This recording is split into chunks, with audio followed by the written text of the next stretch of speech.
Oh. Yeah, love. Here I am, sweetness. Didn't disturb you, I hope, getting up to get stuck into my little chores. No. Oh, good. I mean, after all, there's no point in both of us only getting 4 hours sleep a night. Not if this place is to be kept up to scratch. Now, don't start. Start, Alec? I started before dawn, while you were still in the land of Nod. Or wherever it was you were lying with your gob wide open. Would a cup of tea help? Oh, Alec, love. Us cleaners haven't got time to stop for a cup of tea. Not if him who must be obeyed wants this place looking at least respectable before the first of today's customers start crashing through them doors. Right. Now then, Mavis, about this afternoon. Yes, well, I expect we'll be shutting at dinner time as usual, will we? Well, with it being a bank holiday. But of course, Mavis. Oh, good. Morning. Oh, morning, Mr. Gilroy. Any response yet? To what?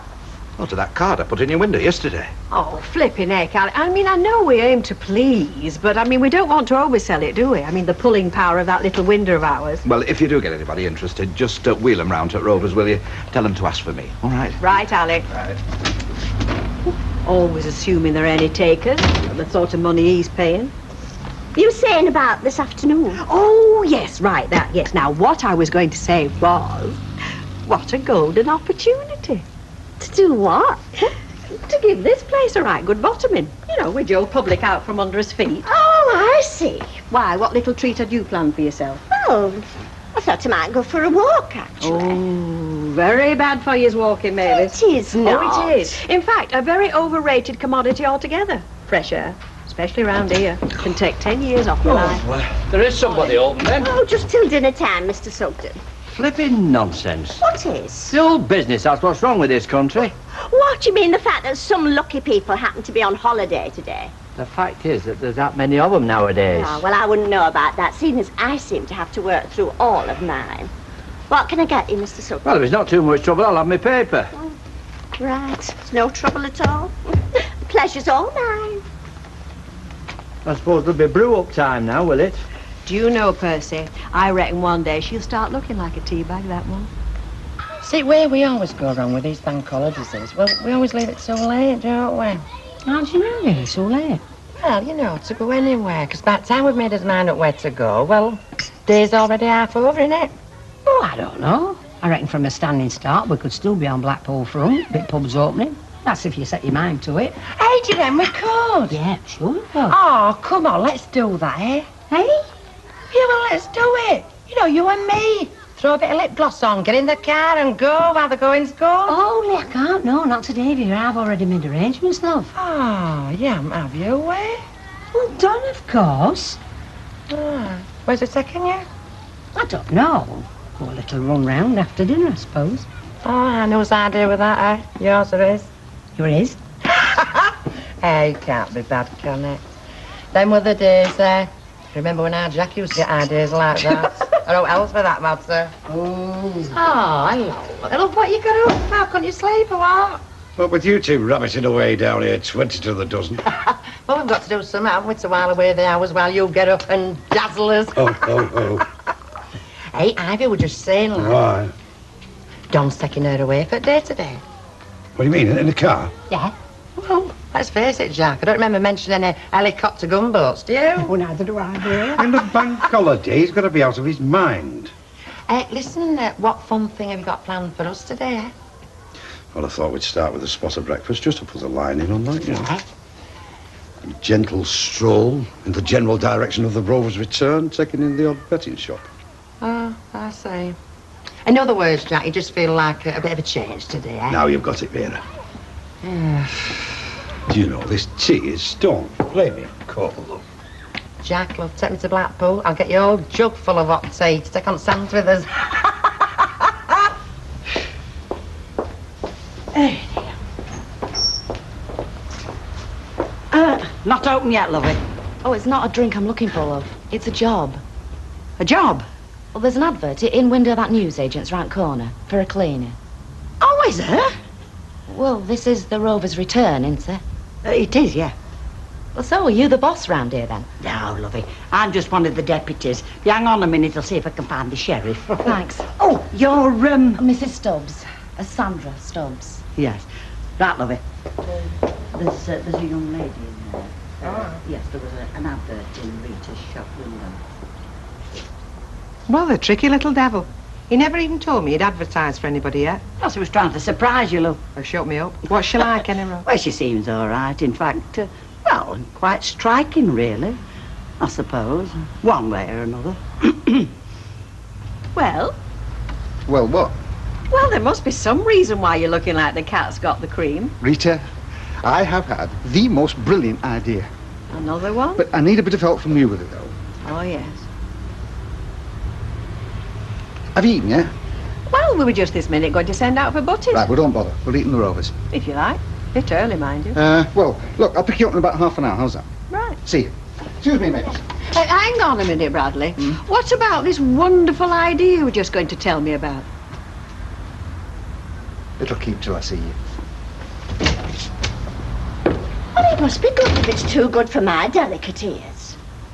But these other places that you've worked at, Mrs. Stubbs, I mean, they all do seem to be on the other side of town. Well, there's a very good reason for that, Mr. Gilroy. No? I was living on the other side of town at the time.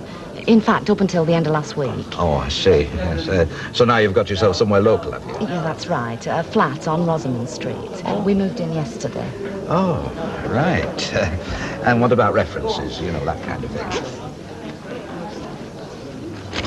Thank you. Yeah. Hi. Oh, hello. All right. So are you going to buy a poor working girl a drink then? Oh, yeah, like a shot. If I happen to be a poor working boy, who had the proverbial 210p set up together. Oh, a bit like that today then, are we? Yesterday and every day these days, sure. Well, I better buy you one then. Half of cheers. this, please, Betty. Okay. Same for Martin. Right. So, nothing doing then? No, nothing. In fact, I'm thinking of trying to get them published, you know. What? Well, all the thousands of letters I've written applying for jobs I've not had replies to. What about Mike Baldwin? Have you thought of having a word with him? He was the first one I thought of, wasn't he? How was it he put it now? There's not that much demand nowadays, Martin, for unqualified ex-chip pushers or something. Oh, he always did have a way with words, though, Mike. I know he did. Cheers, anyway. Cheers. Cheers. Yes, well, they certainly seem to be in order, Mrs. Stubbs. Very glowing, in fact. Now, look, I think I'd better tell you I do have another couple of people to see. So is there a telephone number I can get in touch with you, let you know either way? Afraid there isn't at present, no. Still, I can always call in later on this afternoon, I suppose. A jury will be out by then, will it? I would have thought so, yes. Right. Until then. Right, thank you. Just one other thing, if you don't mind me asking. My husband give it me. I see. I'll see you later. Yes, right. All right. Well?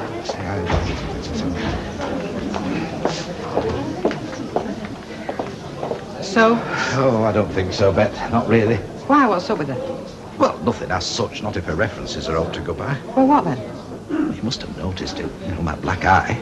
She probably walked into a door. Said her husband had given it to her. Well, 10 out of 10 to her for frankness, any road. You're not trying to tell me you're going to let that influence you either way, are you, Gilroy? Look, we do have certain standards to maintain, even amongst the cleaning staff. Ah, yeah, Alec, there must be summit in the air in this place. Huh? You're even beginning to sound like Annie Walker. Look, the point I'm trying to make is it may be just a cleaner we're after, but we don't want any old rough and scruff in here, do we? And the point I'm trying to make, Alec, is just because somebody happens to have a black eye doesn't necessarily mean that they're either rough or scruffy. She just happens to be married to some pig who thinks he's a man because he knocks a woman about. Well, seeing as you didn't speak to her, I don't see how you're in a position to offer an opinion myself. Point one, Alec, chance would have been a fine thing. And point two, nobody was offering an opinion. Well, it sounded very much like that to me. Look, Alec, all I'm trying to say is this. If you don't fancy her for the job, forget her. But don't just not take her on because she happens to be married to a thug. There we are, Betty, my love. I'm telling you, Dunlap, you've got to be out of your tiny mind even thinking about taking a car out on the roads on a day like today. All right, where's that then? Told you why. Because it's going to be nose to tail from here to the coast in any given direction. What do you think, Ivy? You will, love? Yeah, well, you're not a bad judge neither. 'Cause let's face it, there won't be all exciting happening round here today, will It isn't just the traffic jams, is it? Oh. Isn't it? Is he tell us like it? Takes his car out once a year. He's going to be out there today. Well, guess what? I know one won't be. There. Well, let's face it, he asked for it, doesn't he? Well, there's no need to gloat, is there? Well, who's gloating? Look, I don't wish bad luck on anybody, me. Not even Baldwin. But then again, kid, if it's to wish bad, better him than us, eh?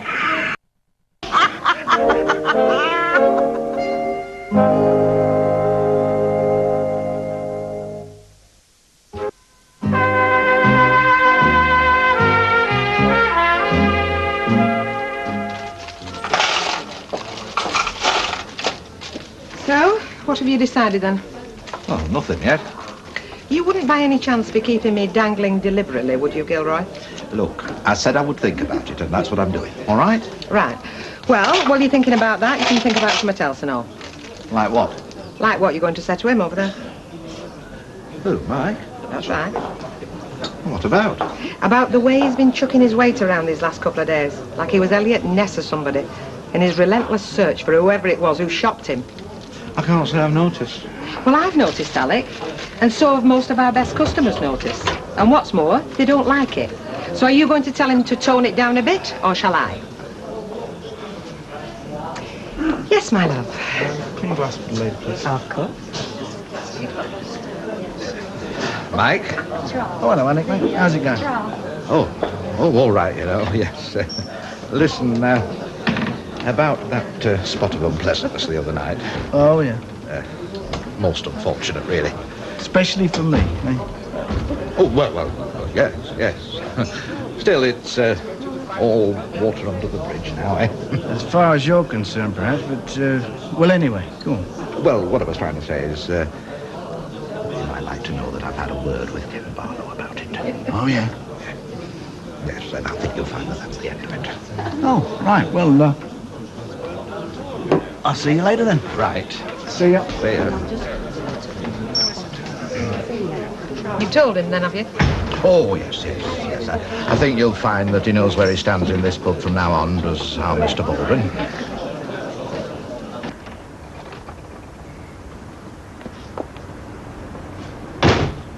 Oh, Emily. Just the person I've been looking for. Oh? Are you busy? For the rest of the afternoon, I mean?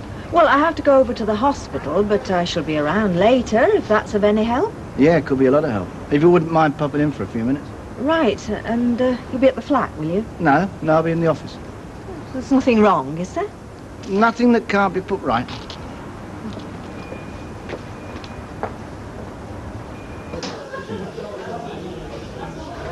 Alec? Yeah? Ken? Hello, Alec. Well, it's good to see you back, Ken. Oh, you know me, Bet, the original Bad Penny. What's it to be, then? No, Bet. It's my shout, I think. In view of the fact it was me who perhaps overreacted the other day. Now, you are going to have a drink with me, aren't you, Ken? Oh, go on, then. Twist my arm. Right. And it is half a bitter, isn't it? Your usual tip. That's right, yeah. And then again, though, Alec, seeing as these are what you might call very special circumstances, shall we break the habit of a lifetime just for once and make that a large scotch? Why not? So, now you've got me here. Now what? Okay, Rita, let me ask you a question. What is it this new business of mine needs more than anything else to get it off the ground? Go on, then. A base. Well, there's a cabin, isn't there? Rita, it's not the same thing at all. And what we need is a place where people can come and see the gear we're trying to flog them actually on display. You mean somewhere like this place, perhaps? Well, can't you see it? Done up, of course. Maybe even roofed over outside. Can't you see that? Well, I can. Just. What I can't see is where all this money's coming from. I mean, how much is that little lot going to cost? A few thousand, I would think. Something like that. Which is where I come in, right? Absolutely not. Rita, I don't want one penny piece from you because you've done enough for me already. Well, where's it coming from, then? I'm going to borrow it. Who off? For the bank. Come on, Alan. You know as well as I do, no bank's going to lend you that sort of money. Not without collateral. Ah, well, that's where you come in. Oh? Yeah, you're absolutely right what you just said, Rita. No bank in the country would lend me money on this place at the moment. Apart from anything else, it isn't mine, is it? So? So, supposing it were mine, or, more to the point, were put in my name, there'd be no problem, would there? I suppose that would make a difference, yeah. Rita, it would make all the difference in the world. You see, I don't want you to look at this from my point of view. Look at it from your own point of view, as a long-term investment. Alan, how can it be seen as a long-term investment? Me signing this place over to you? Well, I mean, look at the place. If you put this on the market now, what would you get for it, eh? But if you put it on the market in a couple of years' time, after it's all been done up, when I've finished using it, you get a much bigger price for it, you know. And the joy is, Rita, that it wouldn't have cost you a penny, would it? I suppose it wouldn't, would it? Well, of course it wouldn't. Rita, I'm not asking you to make up your mind here and now. I just want you to promise me that you'll think about it. I'll certainly do that anyway. Great. Rita, if you knew some of the plans I have... To be honest, Alan, the speed you're going lately, I think I'd rather not know.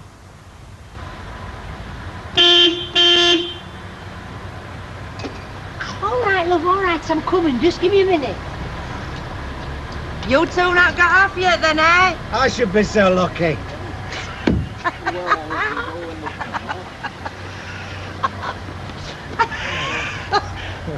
Women's privilege, that, you know, keeping a fellow waiting. Yeah, so she keeps telling me, yeah. In fact, wait till it's happening to you when you sat on front bench of a church somewhere, eh? Give off. Hey, Ivy! I was just saying to Don, like, I heard what you said, Vera. Oh. Well, enjoy yourselves. Remember what I told you, kid? What? Don't agree to nothing till you see the colour of his bank book. What's she like? Hey!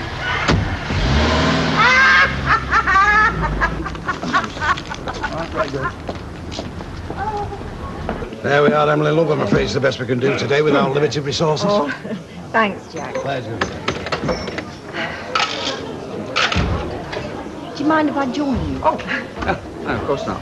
Oh, just been on a wild goose chase to the hospital. Very old-fashioned of me, of course, in these liberated days, but as a woman, I still feel uneasy sitting in a pub on my own. Makes you feel a bit of a fallen woman, does it? Something like that. You're not working today, are you? I wasn't intending to. No, as I told you, I was planning to catch up on a couple of things over at the hospital. And it seems my lord and master has other ideas. A bit of a slave driver, then, is he? That would be a polite way of putting it these days. No, then, who's ghost of you, see? Well, I don't know about that, Jack, but somebody's walked over my grave, I think. What? I was out there waving at lovers off, you know, when I felt these eyes boring into my back, you know, like red-hot focus. Whose eyes? Vlad the Impaler. No, Baldwin. He was stood at the other side of the road, wasn't he, just glaring at me. What was he want to do that for? I don't know, just get us a drink. Wash this taste out my mouth. I've got a feeling I do, then. Oh. I heard that Vera was having a bit of a laugh earlier at Baldwin's expense, and that laugh of hers, well, it's not something exactly you can ignore. Well, that's certainly true, but why would that provoke this sort of reaction from Mike? Presumably he didn't hear the joke, did he? Well, as a matter of fact, I believe he did, actually. Oh, no. Oh, yes, I'm afraid, and he wasn't exactly amused by it, either. Poor Vera. Almost certainly, I would say, knowing his vindictive little nature, and especially his present frame of mind. You know, he isn't quite as black as he's painted, Ken. No? Do tell. Well, of course, I do realise that you and Mike have rather fallen foul of one another over the years. To say the least. But there is another side to him, you know, a much nicer side that you perhaps have never seen. Is that so? You must tell me about that sometimes, Emily. You really must. And that's about it, really. So, how soon do you think you could start? Would next Monday suit you? I can start tomorrow if you like. Oh, that'd be even better, of course. Right, so I'll see you first thing tomorrow morning. Right, then. Bye for now, then. Bye, then. No. So that's a new cleaner, then, is it? Right, Percy, there's not much that moves in this bar that you miss, is there? Well, that's something I've never felt the need to apologise for. Being aware of what's going on around me, it's a sign of an alert mind, is that? Yeah. A nosy beggar. Be that as it may, I trust that husband of yours has asked for references. Well, of course he has. What do you take him for? I mean, you can't be too careful who you take on these days. And you're speaking from your vast personal experience of man management, right, Percy?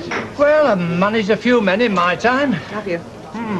Now, take that woman's black eye, for instance. What about the black eye? Well, she's probably told Mr. Gilroy she walked into a door or something. Oh, you reckon, Percy? Well, that's what they always say, isn't it? But your gut instinct would be that she was lying, right, Percy? Take it from me, whatever she says, she got that off some husband. The $64,000 question being, whose husband? Right, Percy? Oh, there I am. VAT again, is it? No, as a matter of fact, it's not. Sit down. You know, it really won't do, will it? What won't? Our overall performance. Have you seen the figures for the last quarter since we switched the curtains? They've been absolutely terrible. Oh, it's not really surprising, though, surely, Mr. Baldwin. Why is that, then? Well, wasn't some sort of minor blip on the graph almost inevitable, at least during the changeover period? No, not necessarily. I reckon our figures should have gone up, not down. No, I tell you, Emily, I'm very, very, very disappointed. I see. And it's not only the quantity, it's the quality. The standard of our sewing seems to have dropped like a stone since the switch. So have you seen all that stuff that's had to be sent back? Well, sir, I wouldn't have thought it was quite that bad. I'm telling you, Emily, it is that bad and it's going to get worse. Unless we do something about it, and quick. Such as? Well, for a start, I thought a sort out of the leading lights of the 20 trips to the loo for a quick fag brigade. You mean make an example of somebody, don't you? That's about the size of it, yeah. And do you have a candidate in mind for this ritual sacrifice? As a matter of fact, I have, actually. Very definitely in mind.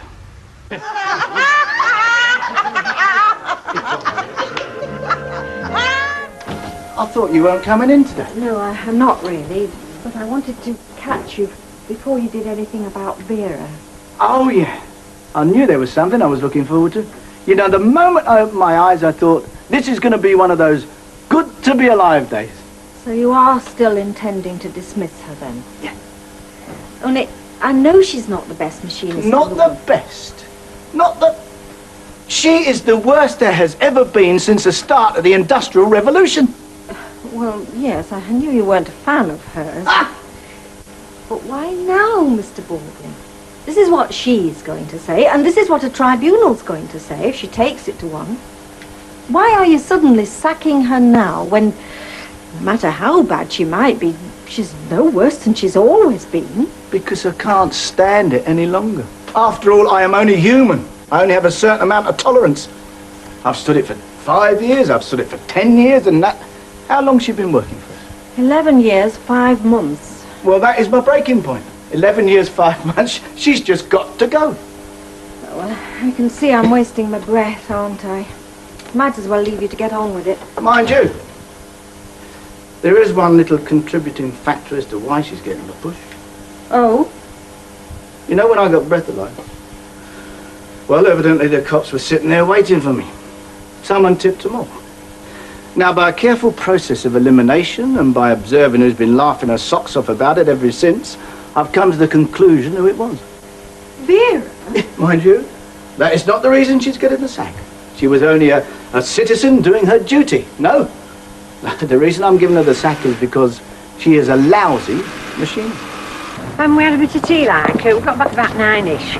Do you know, Vera, it were only half a day, but I feel as if I've been away on holiday. Ah, do you know I wish I had a boyfriend to run me around and make a fuss of me? What do you mean you've got a husband, you have?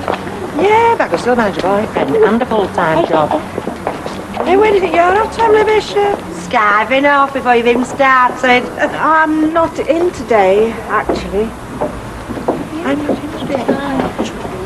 All right, just a minute. What time did you tell her?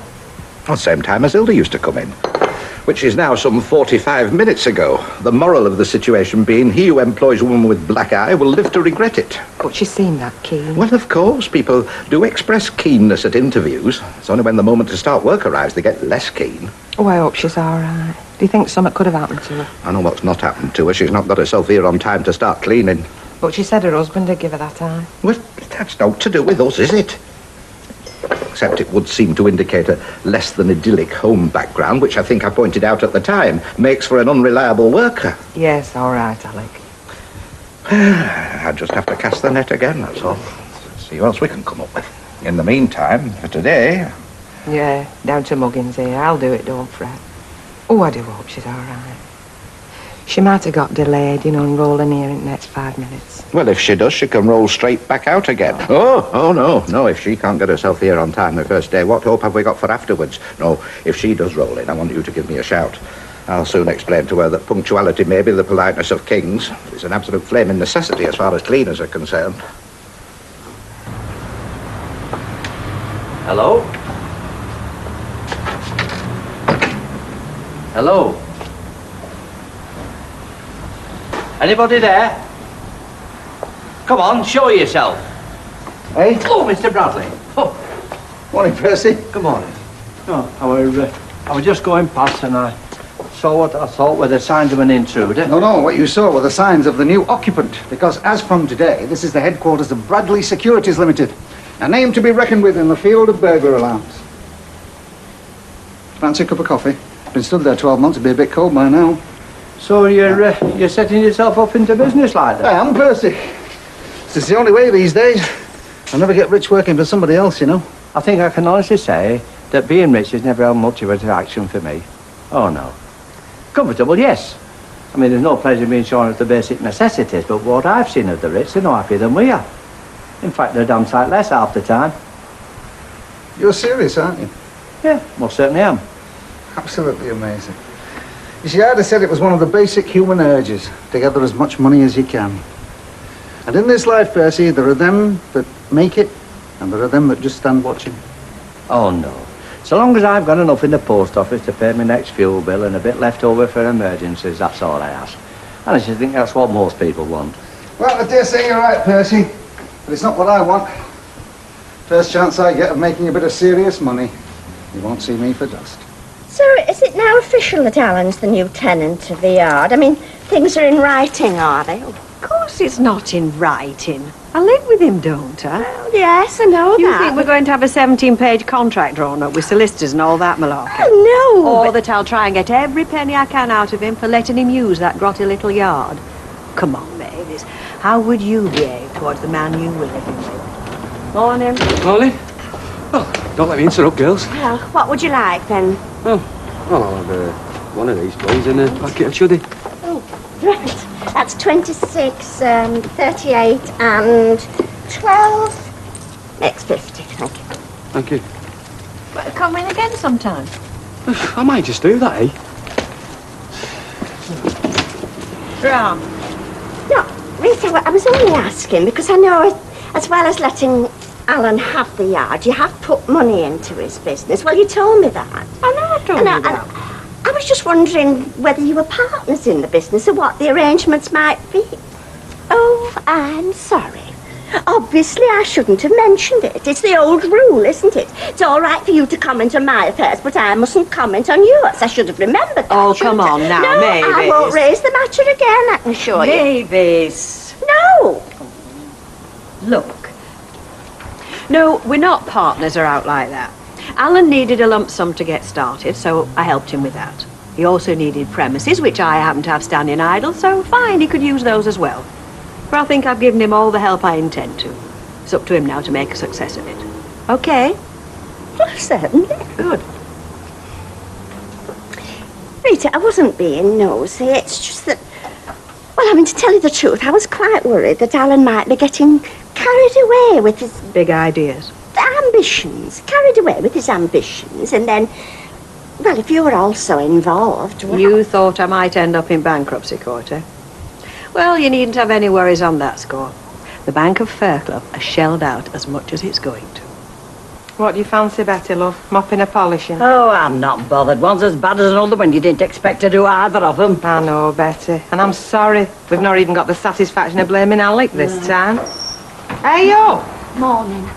Don't tell me you've come early for tomorrow. I'm late, I know, and I am sorry. Have I blown it or what? Why are you late? What's happened? Well, I was sent to wait outside the headmaster's office, weren't I? And believe me, now it's changed. I mean, they still keep you hanging about till it suits them. Oh, and then they talk down their noses at you and tell you now you didn't know already. Have you any idea what she's talking about? I haven't got a clue. Well, let's just nod and smile at one another and she'll explain. I'm going round thousands, aren't I? It's just I'm that mad because I had it all arranged. I was just dropping in on Jason's new school and coming straight here. Jason? My son. Ah. We're getting somewhere. Oh, see, it were his first day at his new school, so I thought I'd show my face, make myself known. Only this secretary type makes me wait outside the office, along with all t'other reprobates. And when I make a fuss, she says, oh, you'll just have to be patient. The headmaster's taking assembly. I was thinking, stuff the headmaster, I should be cleaning that pub. But you see, it's Jason's first day, and I don't want to get him off on the wrong foot be walking out. Hang on a minute, love. Is it just a coincidence that it's your first day in a new job and it's Jason's first day in a new school? No. No, all on account of Ronnie, is that? Ronnie? Oh, there's a new one on me. My husband. Ah. What gave me this? Only is away at sea right now, Merchant Navy. So I thought, right, I'm not standing for it anymore. No. So, all in a rush, I've give up his flat over by Marsden Parkway, moved over here. Got Jason into a new school, given up my old jobs. And hopefully, next time he gets tanked up and goes looking for a punch bag, well, he won't know where to find me. Let's hope not, love. Hey, sounds like Alec's back. Slip your coat off. Grab hold of that, crack on your working. How are we for small change, Betty? Shall I crack another bag of silver, Yes, you I think? would, yeah. Hey, what do you think she's doing? Well, same as we're doing, trying to get this place ready for opening. Well, don't you go and read your paper. You're in Wales, stood there. When did she get here? Ages ago, weren't it, Betty? Oh, ages, yeah. She's been great. She's really got stuck in. Yeah, she has. All right, Mr. Gilroy? Well, as a matter of fact... Fine, Sandra, love. You carry on working. You're getting in the road, do you know that? I feel as though I don't know very much this morning. As though I'm not meant to know very much either. Welcome aboard, kid. You wanted to see me? Oh, yeah, come in, Will. Sit down. Oh, Tom. But I'm not going to mess about. I'm not satisfied with the quality of your workmanship, and I haven't been satisfied for some time. Well, you've never said up before. Well, if I had done, you wouldn't have listened, would you? You've been too busy larking about, haven't you? Laughing and joking at other people's expense, like when I got breathalyzed. I had quite a laugh over that, didn't you? Well, everybody jokes, don't they? Look, if I did say something, we're not personal. What's all this about, Mr. Baldwin? I've never been good at riddles, me. Never have been. All right, we play your way. Because of your bad workmanship, of which you have been warned many, many times, I have no alternative than to terminate your employment. Do you mean I'm sacked? Yep, not for the first time, I know, but it was definitely the last. But you can't do that. You can't just sack me just like that. You've got to... Well, there's all sorts you've got to do, I know there is. Now, you've got two choices. What? Not to whether you're sacked or not, because that is 100% certain. I mean, why? Your choice is whether you shoot your mouth off in a time-honoured fashion so that everyone's glad to see the back of you, or you can walk out of that door with dignity. Well, I'm not accepting it. I'm going to fight this. I am. Good. See you in court.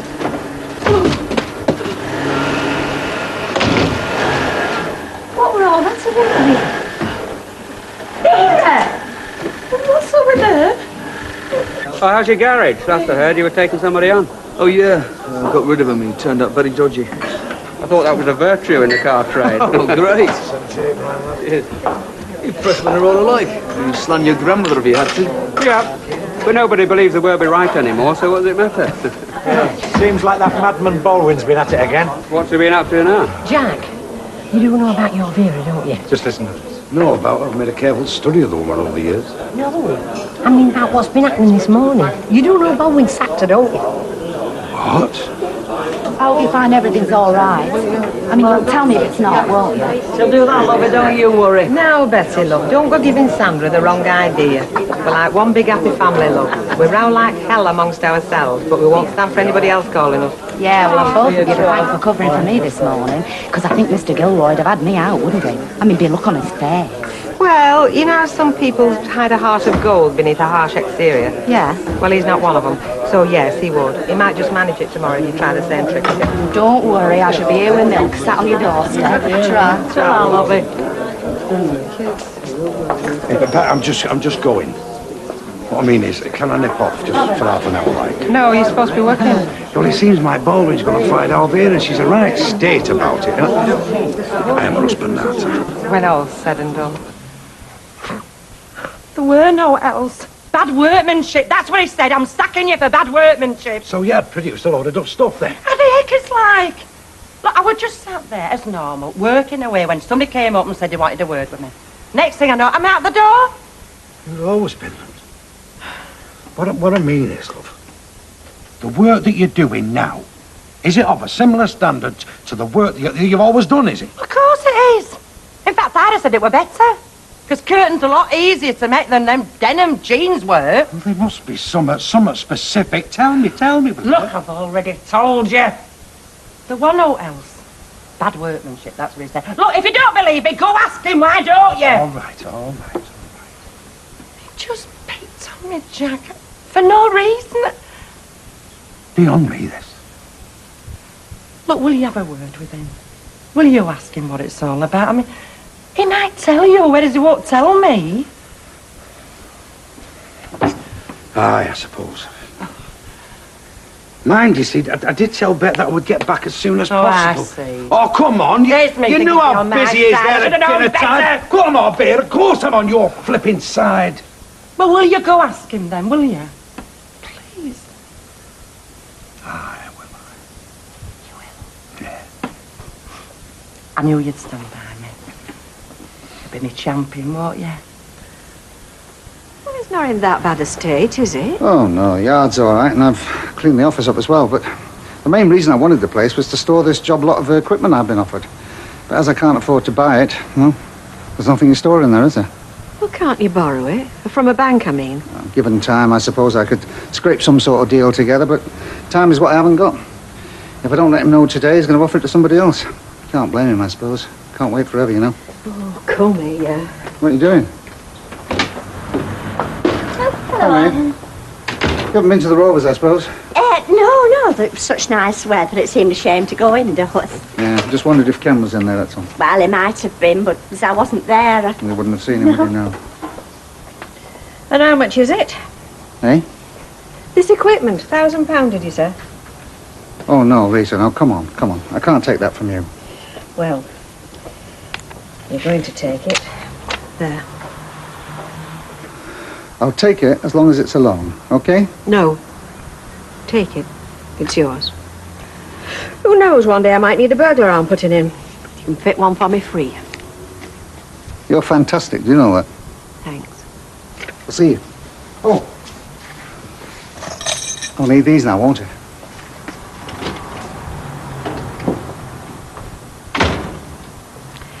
I bet you thought I meant it this morning when I said I wasn't going to help him again financially, didn't you? well, I did, yes. So did I. Oh, Jack. Mike, can you spare a couple of minutes? Yeah, sure. Good. I suppose it's about your beer, is it? Well, yeah, it had to be, didn't it? Yeah, it is. I won't change my mind, you know. If you've come here to ask me to give her a job back, then you're wasting your breath. Well, I thought I might be, but can you do us a favour? Can you just tell me why you sacked her? What did she tell you it was for? Something about bad workmanship. Anything else? Can't understand it. She's baffled. Well, that's the reason. Persistent bad workmanship. I'll be writing her a letter, and that'll be the reason in the letter for her dismissal. But if you're asking me why now, and not 5 years ago... Yeah. Well, let me remind you. I got breathalyzed a couple of weeks ago. Right. Which I wasn't delighted about, as you can understand from when it happened to you, right? That's right. Right, well, imagine how I felt when I found I'd been set up. That the police were sitting there waiting for me all the time. Well, so what the hell's that got to do with Alvira? Well, I'm coming to that. Yeah, the first thing I'm going to do is put a new lock on this door. That would make great publicity, wouldn't it? Having a load of burglar alarms stolen. Be a great story. Well, I forget that one somewhere else. Now then, two things. First of all, does this new outfit of yours do printing? Well, only our own stuff, not commercially, but I can give you the name of somebody who's very good and as cheap as they come. Oh, good, because I'll be needing a lot doing. Right. Far away. Magic printers down Nelson Street. Which is Coronation Street. Thank you. Now, the other thing is advertising, which I'm also going to be doing a lot of. Well, we can certainly help you there. Okay. All the rates and everything are listed there, and we'll always negotiate for a series that runs over 5 weeks or more. Oh, this one's going to run forever, Ken. Never mind about 5 weeks. Start of a brave new world, is it? Oh, definitely. Of course I didn't. Well, that's what he reckons. He reckons that you rang the police, set him up, and that's why he fired. Well, he's lying then, because I didn't. So are you going to believe then, eh? You going to believe him? Or me, your own wife? You swear it wasn't you. Look, I'll swear on the Bible. Bring one, I'll swear on I that. haven't got a Bible. Well, I'll swear on oath then. But I didn't do it. Look, if you never believe another word I say, you can believe that. As God's my witness. All right. I believe you. Baldwin won't do, I promise you that. I wish I'd have done it now. At least I'd got some satisfaction out of it. That is why he thinks it's you, because he's heard you laughing like a flaming hyena. This should be a lesson to you. Would I put a silencer on that mouth of yours? Well, I can laugh at all like me. I mean, there's no law against laughing, you know. But I still didn't do it. And you've got to tell him that and tell him to give him his job back. He's just going to say you're lying and you're not having your job back. Well, what can I do, eh? How can I prove it weren't me? Can't. Something wrong, Jack. I've been sacked for something I didn't do. Now there's got to be a way of putting that right. There just has to be. So, whatever this young man wants. What does this young man want? I'll have a pint, please, Bet. Thanks very much, Mr. Sundin. That's all right. Be able to buy me one back when you're in regular employment. Oh, all right, as long as you don't mind waiting. Me and regular employment don't seem to be hitting it off these days, or any other sort of employment, come think about it. Well, I know times are hard for you youngsters, but you don't often help yourselves, do you? What do you mean? Well, the way you present yourself. I mean, look at you slouching. You don't see Mrs. Gilroy and me slouching now, do you? I find these new bras very supportive. Yeah. No, you want to lift your head up. Straighten your back. Not like this. That's better. Now you're already unrecognisable, the doubled-up creature that crawled in here. You're only good solicitors, Alec. Well, not that are currently out of prison, no, why? Have your evil deeds finally caught up with you, Jack? No. It's Mike Baldwin gone and elbowed our Vera, and for once I have got to say she doesn't deserve it. Well, that's not like you, breaking the habit of a lifetime, standing up for your Vera. No. But I've got no choice, you see. She's been a victim of a miscarriage of justice, Alec. Yes, well, before you start hurling writs about, just remember, Mike Baldwin buys a lot of scotch in here. I wouldn't want him put off buying a lot more. Yeah, well, I don't know what's going to come of it. Yes, well, whatever it is, keep solicitors well out of it. You can't afford them. Come to think of it, neither can I. She was funny today. I mean, she had me in stitch. Martin, have a word. Listen, thinking of expanding in my business. If I do, are you interested? Dead right, yeah, of course I am. Okay. Well, listen, give me a day or two and then I'll be in touch with you, okay? Thanks very much, cheers. See you. I didn't know you were such big mates with him. It's not a mate I want. It's somebody to hold the ladder, run the errands and not expect too much money at the end of the week. Hey, Percy. I've just been offered a job, helping Alan with his new business. There you are. What did I tell you? Stand up straight, adopt a correct posture, and the world is your oyster. Congratulations, lad. Cheers, mate. Don, have we got time to go along and see how Vera is? No, I know what you try when you get together. It'll be a 3-hour job. It's just that I feel so sorry for her, love. Oh, so do I. But us starving ourselves won't do her any good. Come on, get in. Ivy! Hang on, look who's here. Hello. 5 minutes and I'm driving on. Hello, Ida, love. Yeah, I'm glad I've caught you. We're just coming round to your house. Hi, what's up? Well, I've had Shirley on phone telling me about Vera. Oh, aye. It's true, is it? That Baldwin sacked her because she thinks he told police about his drinking. Yeah. Yes, and he's issued a general warning that anybody tries sticking up for, he's sacking them and all. He's sacking mad. Well, look at the way he got rid of you. That's why I was coming round, really. See, it weren't Vera that told police about him. It was me. Oh. You? But why? Was it because of the way he sacked you? I suppose so, really, but I didn't want anybody else to get sacked. I didn't know this were going to happen, did I? Oh.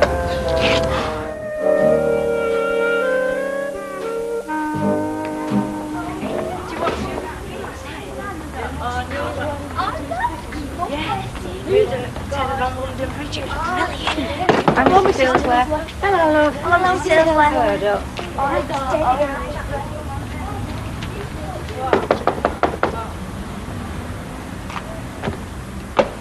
Morning, Jack.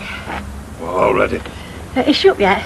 She's had me up and down all flaming night, tossing and turning. Finally got off about half hour ago. In fact, we both did. Oh, all right. It's not to worry about. So I'll see you later, okay? Right. Oh, sorry, missus. I should hope so, no.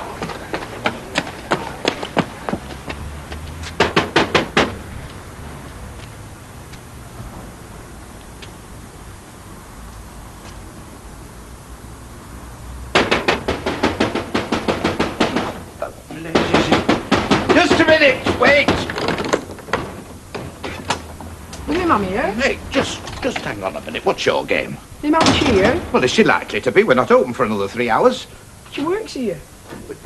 What are you doing here, Jason? Forgot to give me dinner money, ma'am. I forgot. You two know each other then, dear? Oh, this is our Jason. Me lad, you know. I see. Well, if you'll excuse me, I shall get back to my breakfast. Couldn't you have asked one of the teachers to lend you some till tomorrow? What do you like? Honestly. Hey, where's the fire? There's no fire, it's just our Jason making his presence felt. Our Jason? Yeah, new cleaner's little lad, who's obviously destined to become a rentman when he grows up if the knock's out to go by. Hello. Hello, come in. Now then, what's your problem? Oh, there's no problem, Mr. Sugden. Well, there's got to be something on your mind. I mean, the way you've been lurking behind that notice board out there for the last 10 minutes. Oh, I wasn't lurking, if you must know. I was after some information. Oh, I see. What about exactly? Well, night classes and that. Well, I was just going to have a cup of tea. Would you like one? Oh, yes, please. Right. You must be Randy. What sort of night classes? Oh, you know, typing and that. Oh, see, it hasn't worked out for you then. Eh? At that college you go to. Well, I can't say I'm surprised. It's not easy going back studying after you've been out of it as long as you have. Oh, it's not for me, it's for Shirley. Oh, I see. Only I remember someone telling me that they used to do night classes here a long time ago. That's true, yes, but they do tend to run from September to September, you know. Well, I realise that, but surely it must be possible to drop in halfway through if you want to. Oh, it's possible, but it's not very advisable, I wouldn't have thought. Oh, you wouldn't, would you? No, I mean, it's never easy, is it? Starting something halfway through, you get off on the wrong foot straight away, aren't you? Well, I'll tell you what, we'll let the lecturers be the best judge of that. Well, suit yourself. But there's one other small problem. Oh? Well, there's been lectures, of course, on needlework and flower arranging, but there's never been anything on the thing you're talking about. Well, why the hell didn't you say so in the first place? I was going to do, wasn't I? Given half a chance. Oh, thanks, Mr. Sugden. Still, I've got a meeting at the town hall this dinner time with my immediate superior, so I might make a few inquiries for you then, if you like. Thanks, Mr. Sugden, but I'll make my own inquiries. As you wish. Still a free country. Just. Are they shocked? Yeah, that's what she told me last night. So have you told Vera? No, not yet. Well, you are going to, aren't you? Well, to be honest with you, Shirley, I don't know what to do with that best. Well, I don't get it. I mean, if Ida says it was her that did it, what's the problem? The problem is, love, that weren't all she said. Then Aaron told me she practically swore me to secrecy. Well, why, for God's sake? I mean, if it was me that had fitted him up like that, I'd want him to know I'd got my own back on him. You might, but then again you might not. Not if you knew you were taking him to an industrial tribunal in a couple of weeks' time, claiming unfair dismissal. I mean, that really would be loading his guns up for him, wouldn't it? If he can stand up and tell him that she did that to him just out of sheer spite. So you're just going to stand by and do nothing, right? Whilst your best mate carries the can for her? No, not necessarily. Well, what are you going to do then? Well, for starters, I thought I might have a go big Eddie there, if and ever he comes off that phone. Right, I'm off, Mr. Gilroy. There you are, Sandra.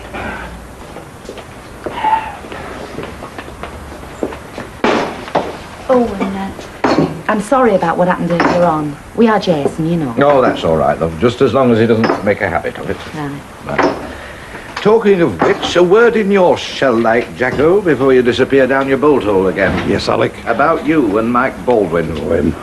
Exactly, Jack. Him. who you justifiably regard as public enemy number one, but who to me, on the other hand, represents about 2.5 bottles of Scotch a week. Alec, I can't help the way I feel about the little swine after what he's done to Alvira. Of course you can't, Jack, but just for my sake, next time you have to serve the little swine, just make sure that the little swine doesn't realise just what a little swine you think he is. So what you're saying is you're in a position to say it was definitely not Vera that shot me to the police, right? That's about it, yes. Yeah, well, you would say that, wouldn't you? As soon as Alvira Duckwood's the best friend you've ever had on this earth. I would not, you know. Not if I knew it was definitely her that did it. All right. Supposing I accept that, just for argument's sake. If you're so sure that it wasn't Vera, you must know who did do it, right? Well, happens so, but you can hardly expect me to tell you that, Mr. Baldwin. Oh, why couldn't I? You expect me to take your word that it wasn't Vera and give her a job back? If you won't scratch my back, you give me one good reason why the hell I should scratch yours. Unless, of course, there's a very good reason why you won't tell me. I don't know what you mean. I mean this, love. I think the reason you won't tell me is because whoever did do it is also a very good buddy of yours. Look, I'm sorry, Mr. Baldwin, but I can't tell you anything more than I've already told you. Ah, well, that's that then. Conversation ended. But it's so unfair, Mr. Baldwin, blaming Vera for something she had naught to do with. Exactly my words, love, as I was breathing in that bag the other night. Why me? I kept asking myself, why me?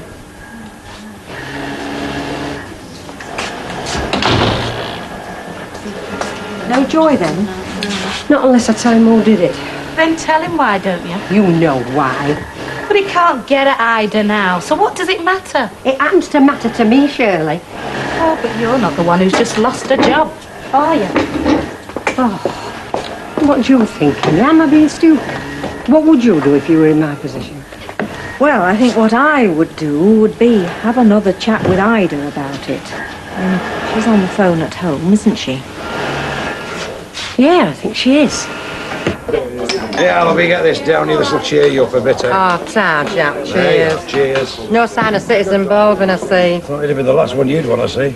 Oh, I don't know. Eh? Well, I might have had a word. About what? Well, apart from all else, how come he never had a father like rest of us? How the hell's that going to help you? Well, it won't, will it? But it'll make me feel a lot better.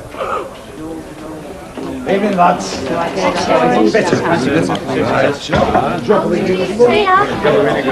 lovely, thank you, that's lovely. When did they start? This morning, suppose. So, that's him, is it? My big brother? Yes, that's Stephen. Your brother? Well, he don't look too bad, does he? Somebody who's been dragged back from death's door. Oh, well, he was well on the mend by the time these were taken. I mean, that's why we took him to Niagara in the first place, to buck him up a bit, you know. And the other one, I take it, is his dad? Malcolm, yeah. Well, he's got nearly as many teeth as Burt Lancaster, Malcolm. Don't be so rude. You were very nice, actually. A laugh of it. Now, where were they taken then? Niagara Falls. I spent a few days there, you know, just before I flew back. Can't be bad. Go on then, let's have a day. Oh, yeah. Do you know, it's the one place I always regretted missing out on is that Niagara, when I was over there. Well, I'll leave you two world travellers to have a quiet drool by yourself over Uncle Malcolm's Rose and Rosy tea. Because I've got a cafe to run. See you later, All right, man. sweetheart. See you Bye. So, where is she then? Who's that? Your sister, you know, the one you went over to see. Oh, her, yeah. Well, she was the one behind the camera, you know, taking all the pictures. In fact, it wasn't until we got home we realised we hadn't got her off one of them. Does make you ask the question, though, doesn't it? What question's that? Pictures like that. Well, what the hell we're doing living round here when there are places like that in the world? Yeah. Suppose it does. I'm sorry, Mr. Sugden, but this can't go on, you know. What can't go on?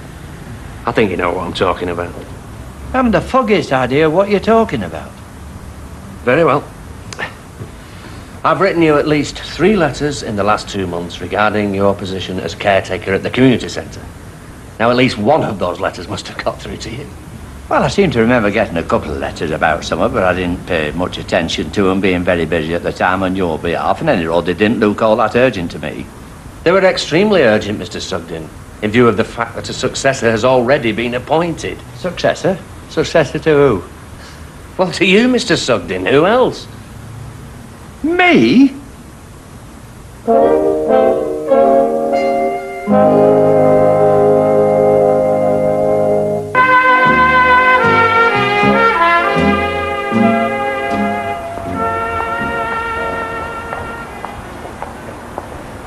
Ida, talk about the devil. Oh, I've been trying to get hold of you all morning. Oh, so I hear. Why, what's up? I want to have a quiet word with you, love. Well, what about? Look, let's go across and have a drink. Okay. So what is it exactly you're telling me, Mr. Inley, that in 2 weeks' time I'm from the scrap heap, right? Well, of course not, Mr. Sugden. Well, that's very much what it sounds like to me. Look, Mr. Sugden, you've done a good job as caretaker of Coronation Street Community Centre. Nobody is denying that. I still am, so what's the problem? The problem is that there are regulations, Mr. Sugden, regarding age of retirement, that sort of thing. Oh, yeah, you can get away with nearly anything, can't you, civil servants, providing you can find a regulation to cover it. Just for the record, Mr. Sugden, those same regulations will apply to me when I get to your age. Oh, aye, but in your case, you'll have a nice, fat, inflation-proof pension to fall back on, won't you, Squire? But so will you, Mr. Sugden. Not enough to retire to the Seychelles on, I agree. But a very welcome supplement, anyway, to the old age pension. And where am I going to live when I've been put out on the street, bag, baggage and budgie? For heaven's sake, Mr. Sugden, nobody is going to be put out onto the street. Certainly not by this council. So I can keep the flat, then? Well, hardly, Mr. Sugden. The flat does go with the job, you know that. Having said that, alternative accommodation will, of course, be offered to you. Oh, well, that's some consolation, some small consolation. Well, when a place that's suitable does become vacant, you know where to find me. Well, as a matter of fact, something suitable already has, Mr. Sugden. In fact, something that could be just right up your street, I would have thought. Boy, you're a breed apart, aren't you, civil servants? If it had been something I wanted, like rate rebate or something like that, I'd have had more forms to fill in than soft mick. But because you want something out of me, all of a sudden you're like greased lightning. Thank you. One next time. Hi, girls. Hi, love. What exactly do you want out of me? Well, I'd like to ask your permission to tell Baldwin who it was who really shocked him, Ida. I told you that in confidence. Well, I know you did, but that's not much use to veer, is it? And quite frankly, Baldwin's not exactly interested in knowing who didn't do it. He wants to know who did do it. Ah, but you're putting me in a difficult position, aren't you? Well, it's no more difficult than one you've put me in by telling me. Anyway, what about poor Vera's position? Might have been better if I'd never told you. Well, perhaps so, but you did, so I mean, it's a bit late for having second thoughts now, isn't it? So what you're trying to say is if I don't say it's okay, you're going to tell him anyway? Well, I'm hoping it don't come to that. But having said that, I can't just stand by and do naught. Not with poor Vera getting blamed for something she had naught to do with. Well, why bother asking me in the first place if you're still going to tell him? I've already told you that, Ida, but I would like to do it with your blessing. Have you said out to Vera yet? No, not yet. Well, don't. Or nobody else, because I'll see you, okay? Hi, Betty. Any food left? Well, I think I can rustle you up a couple of meat potato pies from somewhere. Good. Thank you. So, how's your day been so far? Oh, well, I don't know, but I'm beginning to get the feeling that some of them fellow councillors of mine have got no homes to go to. What do you say, Al? What's that? Flipping councillors who seem to be ready to go to any lengths to keep meetings going for at least twice as long as they need to. Yeah, well, in my experience, there's only two reasons for that. One is certain members are so in love with the sound of their own voices they can't wait to hear what they're going to say next. And the other is there's still time to be killed before pubs open. There you are, under you. And we'll have our usual drink. Okay, my love. Thanks, I must say, Alfred did not make me realise how much I'd missed when I was over in Canada. What's that, love? Those photographs. Sorry, love, I'm not with you. What photographs? Your Audrey in Niagara Falls with a sister's husband and his lad. Well, haven't you seen them yet, then? No, I haven't, as a matter of fact. Yes. Perhaps we should sue him. Oh, Baldwin. Right. Do us a favour. He'll not worry about being taken to any industrial tribunal. It'd be a waste of time. But I'm not on about taking him to an industrial tribunal, am I? I'm talking about taking him to a proper court and suing him there. But for what, for God's sake? Slander. Slander? He's slandering of you. He's been going about saying it was you that reported him to the bobbies, right?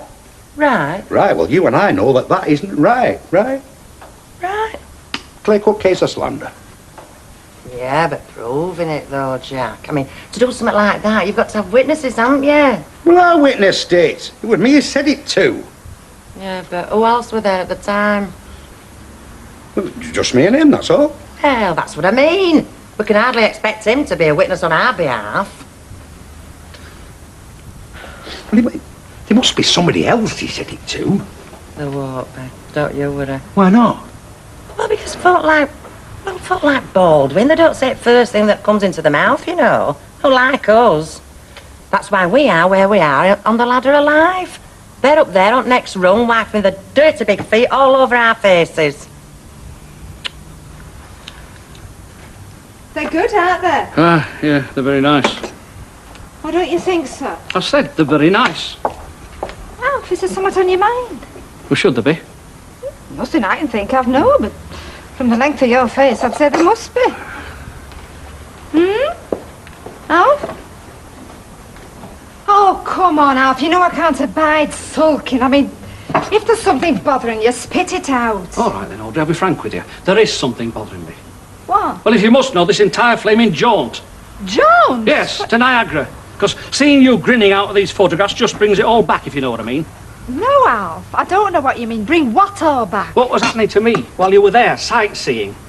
I was practically having a nervous breakdown that week when I couldn't contact you in Canada. I was in a right blooming state. And where were you? You were here, weren't you? Posing for pretty pictures with big Malcolm's arms round you. Oh, I see. Oh, that's what this is all about, is it? What it's all about, Audrey, is the fact that you didn't bother to telephone me to tell me. Oh, no, I don't think so. You don't? No, I don't think that's what it's about at all. I think it's what you've just said, that Malcolm just happened to have his arm around me. Don't talk so daft. It's not me being daft. I mean, come on.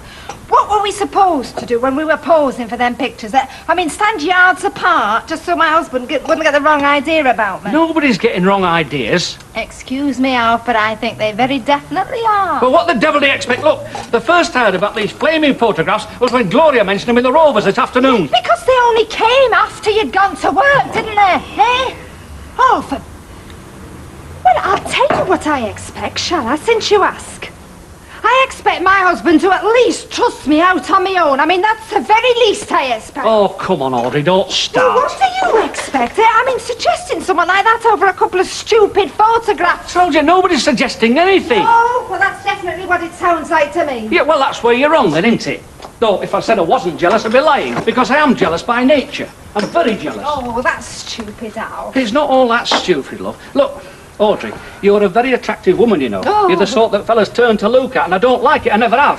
And I'll tell you something else I don't like while we're at it. I don't like other blokes putting their arms round you for whatever reason.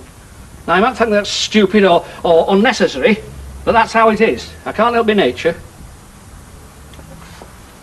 I wouldn't want to change a single thing about you. Honest to God, I wouldn't. Though you can be a great soft ape at times, you know. Oh.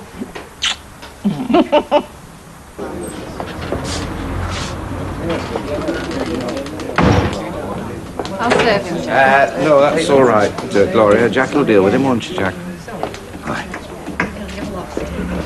What? Scotch and whatever you want, Jack. No, thanks.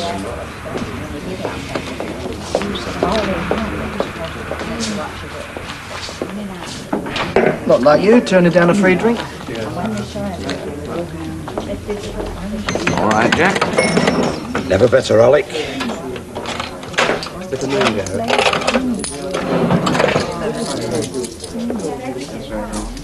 Cheers. The very best of health to you, Squire.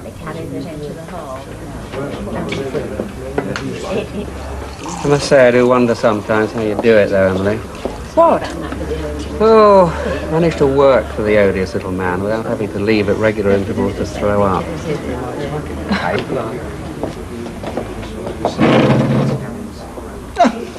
If it isn't Ida. Miss me, have you, Mr. Baldwin? Do me a favour. Well, snap. The feeling's mutual. And there was me thinking you'd come crawling for your job back. I'd see hell freeze over first. Yeah, I bet you would. In fact, knowing you, you've probably got your seat booked already. Well, if that's not what you come to see me about, what can I do I for just you? wanted to clear a matter up with you, that's all. Oh, yeah.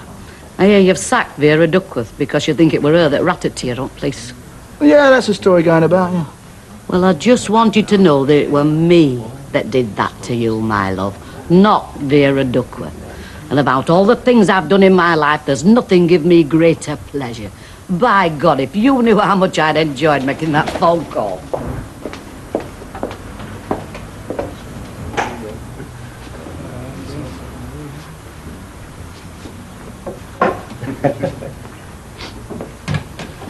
Same again, is it, Squire? It's me 14 days. Yeah. Make it a large one.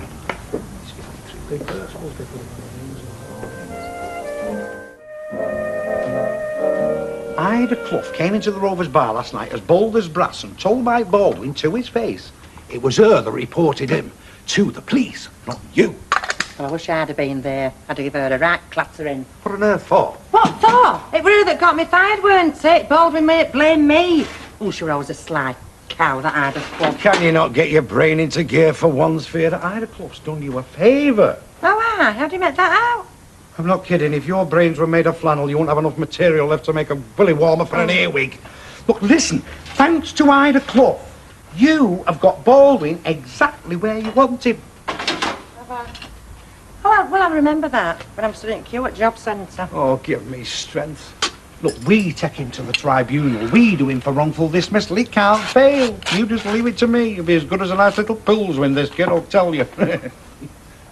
Where you going? I'm going to put my face on, aren't I? Then I'm going upstairs to get ready. Then I'm going across the road and asking for my job back. But don't be stupid, woman. Well, what's stupid about it? Now he knows that it was Ida Clough that shot him to the police. Well, he's bound to give him my job back, isn't he? I mean, it's only fair. We don't want to be fair. We want to make a profit. Look, this tribunal could give you a few £100, a couple of thousand even. Do you not understand? Look, I understand. It's you that don't understand. I want my job back. And I'm going over there and I'm going to get it.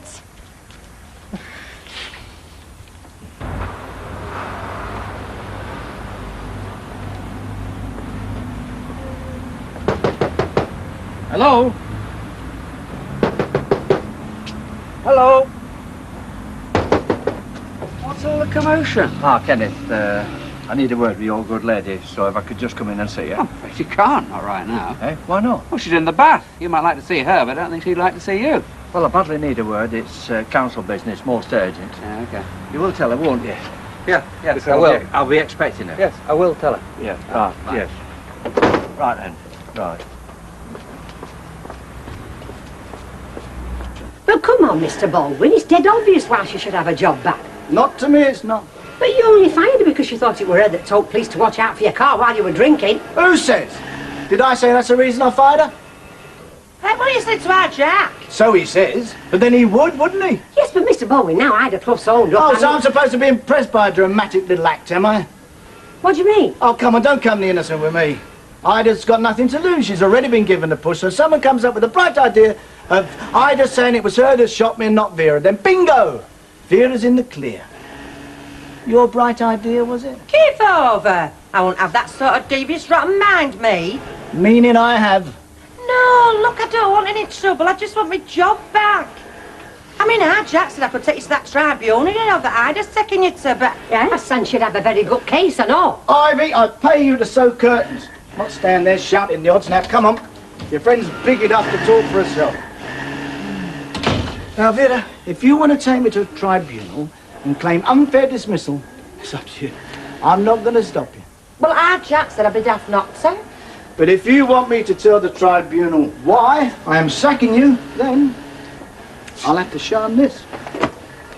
What's that? That's your file. There's quite a list of sackable offences in there. The clocking in figures, the skiving off of my time, nicking material to make your own curtains. Oh, yeah, I know all about that.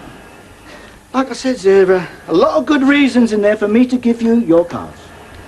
Now, if you want me to show that to the tribunal, then... Well, our Jack can tell them different. Yes, because he can tell them that you admitted you'd only sacked me out of spite, because you've been done for drink driving, yeah? Vera, they won't believe him. They'll expect him to lie for you. Right, that's it. Come on. Not wasting any more time. I've got a factory to run. But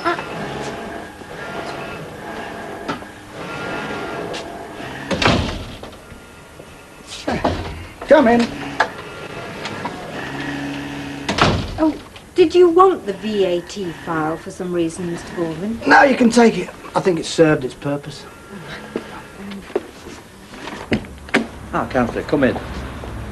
I begin to think you weren't coming. I brewed a pot of tea, but it'll have gone cold now. Well, I came as quick as I could. I have got my family to see to, you know. What's so urgent, anyway? Well, I'll not beat about the bush.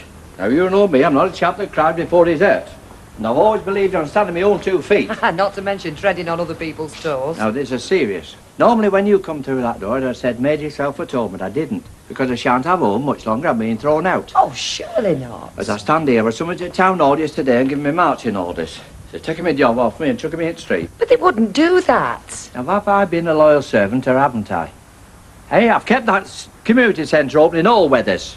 I'm best caretaker they've ever had here. Anybody will tell you that. Now they're retiring me compulsory. Oh, I see. They're retiring you. Can I ask what age you are, Mr. Sugden? Well, I don't see what bearing that's got on the subject. Well, I'll tell you, I'm 65 and I'm as fit as fellas half my age. Oh, I'm sure. But you see, 65 is the normal age for retirement, you know. Excuse me, but it never used to be insisted on for caretakers. Now look at that old dear, what were her name? Mrs. Sharples, that were her. She were doing it long past my age. Yes, that's true, but you're going back a few years now, Yes, Mr. but it's Sugden. the Council policy's changed no since then. thanks. I chucked out, lose my job and lose my home. Well, we will certainly not have you chucked out on the streets, Mr. Sugden. Now then, who did you deal with at the town hall? Hindley. He's a stony-hearted pen pusher. Hindley, right. Leave it with me. I'll see what I can do. The fella's got no respect for them that fought for him. You can tell him I didn't go through World War II. You know, just to be begging about by little hitlers like him. I'll get back to you as soon as I can, Mr. Sugden. Lovely, come on, I've just put the kettle on. Thanks, Mum. Come on. I don't know why you keep these lying about. Give over, they're good pictures, aren't they? Do you know, that's my favourite. Me, your brother Stephen and Malcolm there. Yeah, as photos, they're fine. But seeing as they upset Alf, I don't know why you keep leaving about where he can see 'em. Oh, he's got over all that. You hope. Yeah, anyway, even if he hasn't, quite like him being a bit jealous. Mind you, I wouldn't want him to start strangling the milkman or anything like that. Do you know, in my experience, jealousy isn't a bad thing when it comes to dealing with fellas. He's very good to you, is Alf. Well, I'm good to him, and all. They have a cup of coffee. No, I'm not stopping. Come on. Oh, yeah. Go on then, all right. Good. They're certainly a good memento of your trip, these. Yeah. Mind you, there are some mementos that are nicer than others. Have a look at them. Mr. and Mrs. Roberts. Where is it? Oh, you know, we've got this joint credit card thing, Alf and me. That's us monthly statement. But I mean, the cost of living sky high in Canada, Gail. 668 quid? Oh. Good God, man, what did Alf say? He hasn't seen it yet. Well, you better get it paid before he does see it. He'll hit the roof. Well, I can't pay it. I'm flat broke. I've had a lot of very heavy expenses, you know. Then you'll have to owe it, won't you? I mean, pay it off in instalments or something. No, they want the lot. I mean, we're over the limit, you see. No, I shall just have to break it to Alf. I'm telling you, he'll go mad. Oh, no. He'll be all right. I can handle him. Just catch him when he's in a good mood. Nothing to.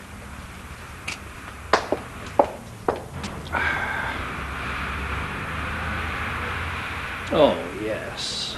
That's a wonderful fit across the shoulders. Aye, yes.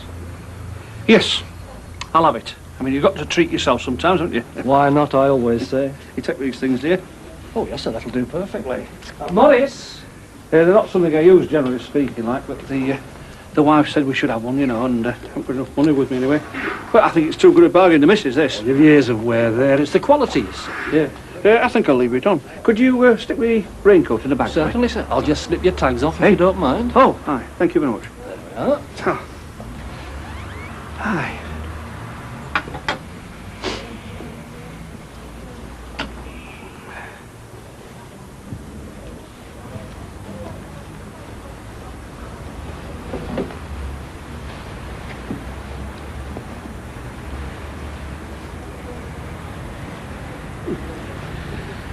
Mr. Roberts?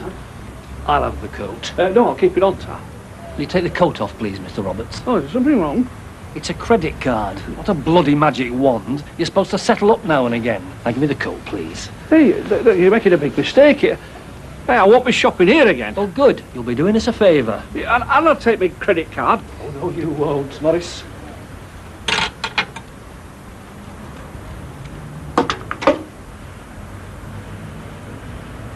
I do hope you're eating properly these days, Norman. Of course he is. He's having one of my hot pots. I was thinking more of his diet when he's at home. Well, looks the same as ever to me. I mean, let's face it, Emily. He didn't get fat on your cooking, did he? I always had very nourishing food at Mrs. Bishop's. Lots of salads and that. You're very health food conscious, aren't you, Mrs. Bishop? Very aware of the threat of additives. Oh, thank you, Norman. Would you like another drink? No, I haven't time, thanks all the same. I'm due at the hairdresser's. Bye. See ya. Lovely. Now, let's be honest, all this health food stuff, I mean, nuts and funny-looking beans, I mean, do they taste as good as my hot pot? Ah, you see, Mrs. Turpin, the thing with taste, a lot of it's in the mind, you see. Now, what makes your hot pots tasty is the sight of the steam rising, and then it's 90% imagination. Should be on the front page of your newspaper, you know what Baldwin's done to our Vera. Yes, victimisation. Suffering womanhood, paying the price what Ida Clough did to Baldwin. Yeah. Hey, you could take a photograph of me if you like. Oh, I wouldn't have a photo, Vera. Not if you want to get the reader's sympathy. No, I totally agree. Vera had a raw deal. We'll get it in the newspaper No, it's not on. Look, I've only got your word, well, yours and Vera's, that he fired her maliciously. Hey, are you trying to count me and him a lying? No, I'm not, but I'm not calling Baldwin a liar either, not in print anyway. I thought you were supposed to be running a frank and fearless newspaper. Yes, but I won't be running any sort of newspaper. If I publish a libel, I can't substantiate it, aimed at the cleaners. Yeah, he'd enjoy doing it too. And there's such a thing as slander, you know. My advice to you two is say nothing to nobody, especially in here. Do you know, it's always the same, isn't it? Whenever us Duckworths want friends to rely on, we're about as popular as a bad smell in a phone box. Alfie? Oh, how lovely. I've got your favourite dinner. Now, come on, sit down. Where's that credit card you talked me into getting you? Now, what's the matter? Come on, I want it. What have you done with it? Oh, well, it's in my handbag, but In your I can't handbag? get it now. I'm going to serve you this. Come on. It's nice and hot. It's your favourite. Hey, you can't go rummaging in my handbag. I have been publicly humiliated. I've had my credit card, which I didn't want in the first place, took off me and cut in two pieces in a shop. Now, listen, I can explain. Here. What's this? It's a private letter. That says Mr. and Mrs. Roberts. Yes, I know. Why haven't I seen this? I was going Eh? to tell you, Alfie. Why haven't I seen Listen, it? Hold on a second, please. I want to... 668? 668 quid? It's no wonder they took the scissors to me card. It's wonder they didn't do a lot more. Oh, please, right. just be calm. Let me explain. What you doing? That's my credit Not card. anymore, it isn't. I'm going to tear this thing in two bits. I'm going to rip it in a thousand. Don't just stand there. Where's your nail scissors?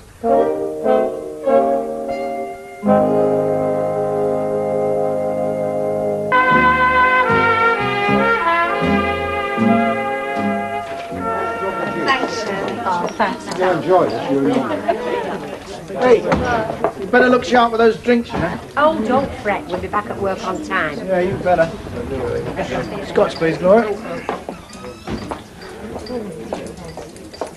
Look at him, the miserable little git. He's got more front than Southwood. What's flaming telling him? Hey, just keep a civil tongue in your head, Jack.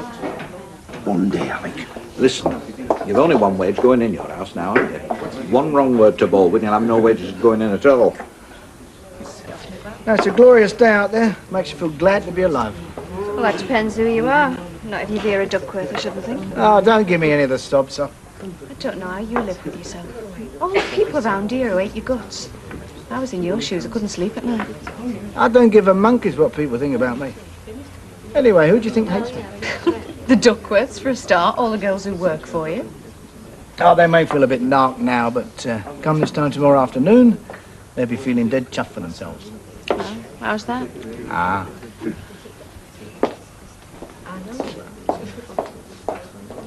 No wonder you wanted a joint credit card. What a mug I've been. All my life I've paid cash, but you convinced me I was losing out. I must want my head feeling for listening to Oh, you. you're not being fair now. Yeah, well, that's the end of credit cards in this house. In fact, it's the end of lots of things, including throwing away money. I've not been throwing it away. Well, what do you call 668 quid then? That's on top of the money that you took with you and the money I sent to you because you said you had to have it. Oh, things are very dear in Canada, don't you realise? Well, of course they're especially expensive restaurant. Look at this. $124, $137. Well, they've been very good to me, Stephen and his dad. I thought I got to entertain them once or twice. I thought you'd want me to. All I wanted you to do was to come home and in the meantime stop throwing money away like old Nick. And turning the waterworks won't help. So come on, love. You hate me. Of course I don't. Yes, you do, otherwise you wouldn't be so cruel. Cruel, me? You know I get carried away with money. I'm not all well organised like you. Well, why didn't you tell me we were in debt like this? Well, I was afraid to. I knew you'd been rotten. Oh, come on, love. Look, I am entitled to be upset, you know. Yes, I know, love. I know, and that's why I'm upset, because, you know, you are good to me. Oh, come on now, come on. Well, you just have to explain it to me, Alf. I mean, I'm just not clever when it comes to money. You're clever enough when it comes to spending it, though, aren't you? Oh, I'm don't- sorry, love. No, look, I didn't mean that, though. I'm sorry. What the devil am I apologising for? Oh, job hunting, I see. Any luck? Well, a lot you care. Hey, listen, if you reckon you overpaid me, you know, when you fired me and you've come here for money, well, forget it. No, as a matter of fact, I came here to tell you I was thinking of giving you your job back. All right. Oh, you're not kidding, are you? You know me, soft heart underneath, and if I don't employ you, who would? No, I'd like to give you a job back, but, But what? Well, an ex-employer of mine is taking me to an industrial tribunal. I mean, she's not as smart as you are. Big mate of yours, though, Ida Clough. She's no mate of mine, her. She landed me right in it. Anyway, she's claiming unfair dismissal, but I want to make sure that I can prove that there's a personal vendetta. I mean, I can get 12 witnesses if I want. Everyone heard what she confessed to in that pub last night. Yeah. And if she'd have owned up sooner, you know, well, I'd have still have had my job, wouldn't I? Yeah, you probably would. But anyway, I don't want to go into all that again. Sit down. The point is, I want a witness who will stand up at that tribunal and say what a troublemaker she always was. You know, always stirring things up, making the bullets for you lot to fire. What I want is a loyal member of my workforce who will be prepared to say that. I mean, if it gets to a tribunal, which I very much doubt. Now, Vera, if I gave you your job back, Yeah. do you think you could be that loyal member of my workforce? Ah, Councillor. Did you see that, Hindley? Have you sorted him out? Yes, I saw Mr. Hindley. I also saw his boss. In fact, I've spent 4 hours chasing round the town hall on this Mr. Sugden. Oh, I had to tie you with red tape to get half a chance. Well, it turns out that the situation isn't quite what you led me to believe, is it?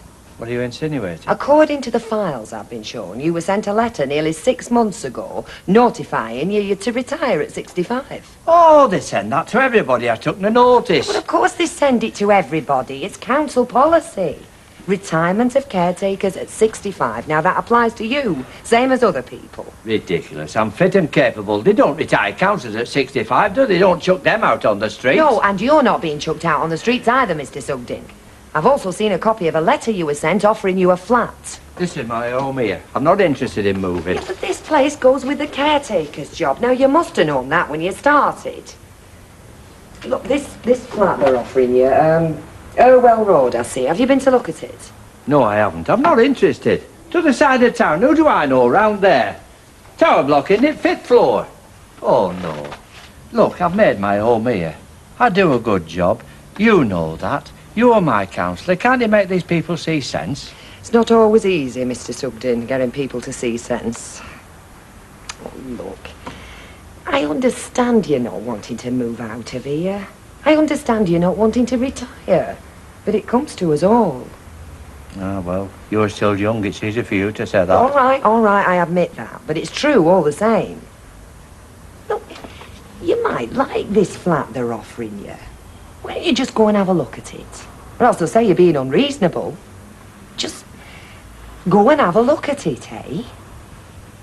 I might. Then again, I might not.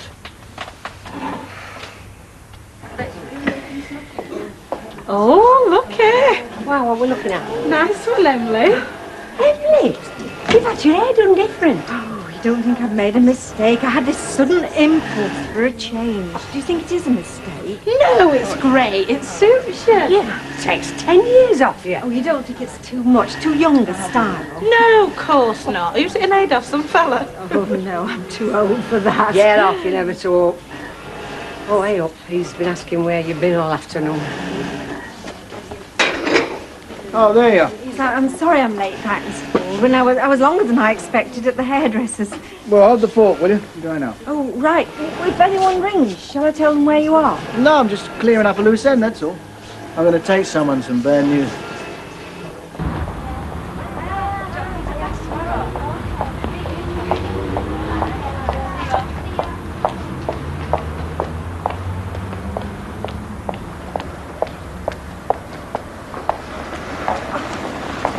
hiya. Hello, lad. Oh, how are you? Look a bit weary. Oh, God, I feel weary after I've been traipsing around the town hall most of the day on behalf of Percy Sugden. Oh, yes, I meant to ask. What was his problem? When it comes to lads, it's one of them problems there's no solution for. He's getting old. What am I supposed to do? Make time, stand still? You sound to me like a girl who needs a drink. Absolutely. Come on. Right.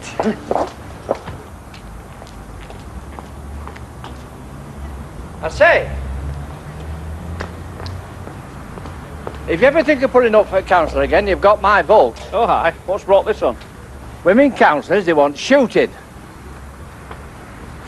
Thanks, Ken. Thank you. Thank you. Well, Kenneth's been putting the world to rights this afternoon, eh? Writing straight from the shoulder stuff. No, I've spent the afternoon trying to get some of our advertisers to settle their bills. All's bad, eh? Crusading journalism. Keep it up.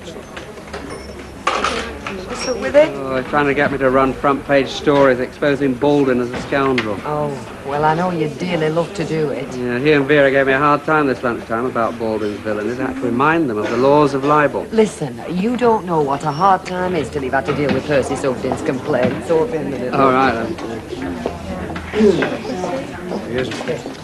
Oh, how's your Vera going on with the job hunting then? Search me, love. She must be after something. She's not been home all afternoon. I don't think there's much going, Jack. Not round here, anyway. I have got the nastiest feeling, Ivy. I'm going to finish up keeping that woman. Mike Baldwin. I don't know who hates him more, me or her. Right, what you having, Mr. Baldwin? No, come on, I'm getting You put your money away, I'll get these. A large scotch and whatever the lady No, wants. don't take his money. No, listen, his is a large scotch and I'll have a gin.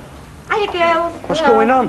Are you celebrating something? Well, just a little misunderstanding me and Mr. Baldwin now, don't Mr. Baldwin? Great. Give these ladies a drink, will you, Jack? Hey, Alex, have you got any of those cigars?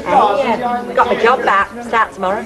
How did you manage that, then? You want to take him to tribunal like flipping Ida Clough was going to? Yeah, but she ain't doing now, is she? She'd no chance. I told her that to her face. What, have you seen either then? When was this? Just been round me, Mr. Baldwin. He bunged her a few quid, you know, but I told her, I said, listen, you take him to tribunal and I'll have to tell him what an awkward cow you've always been. Oh, Vera. Well, I don't owe her any favours, do I? She got me fired, didn't she? Why should I do up for her? And then you wonder why such as Baldwin treats such as us like muck. Got my job back, though, didn't I? It's one of these to do the trick, I think. All right, then. How's things on the factory front? Oh, fantastic. I thought giving Vera the elbow would do the trick. You know, it's amazing. You put a ferret down a hole, how many rats come out? Flushed Ida Clough out the undergrowth, though, didn't it? Everything went just as I planned. Right, where's my scotch? Come on, Jack. Chop, chop. Now, Dame.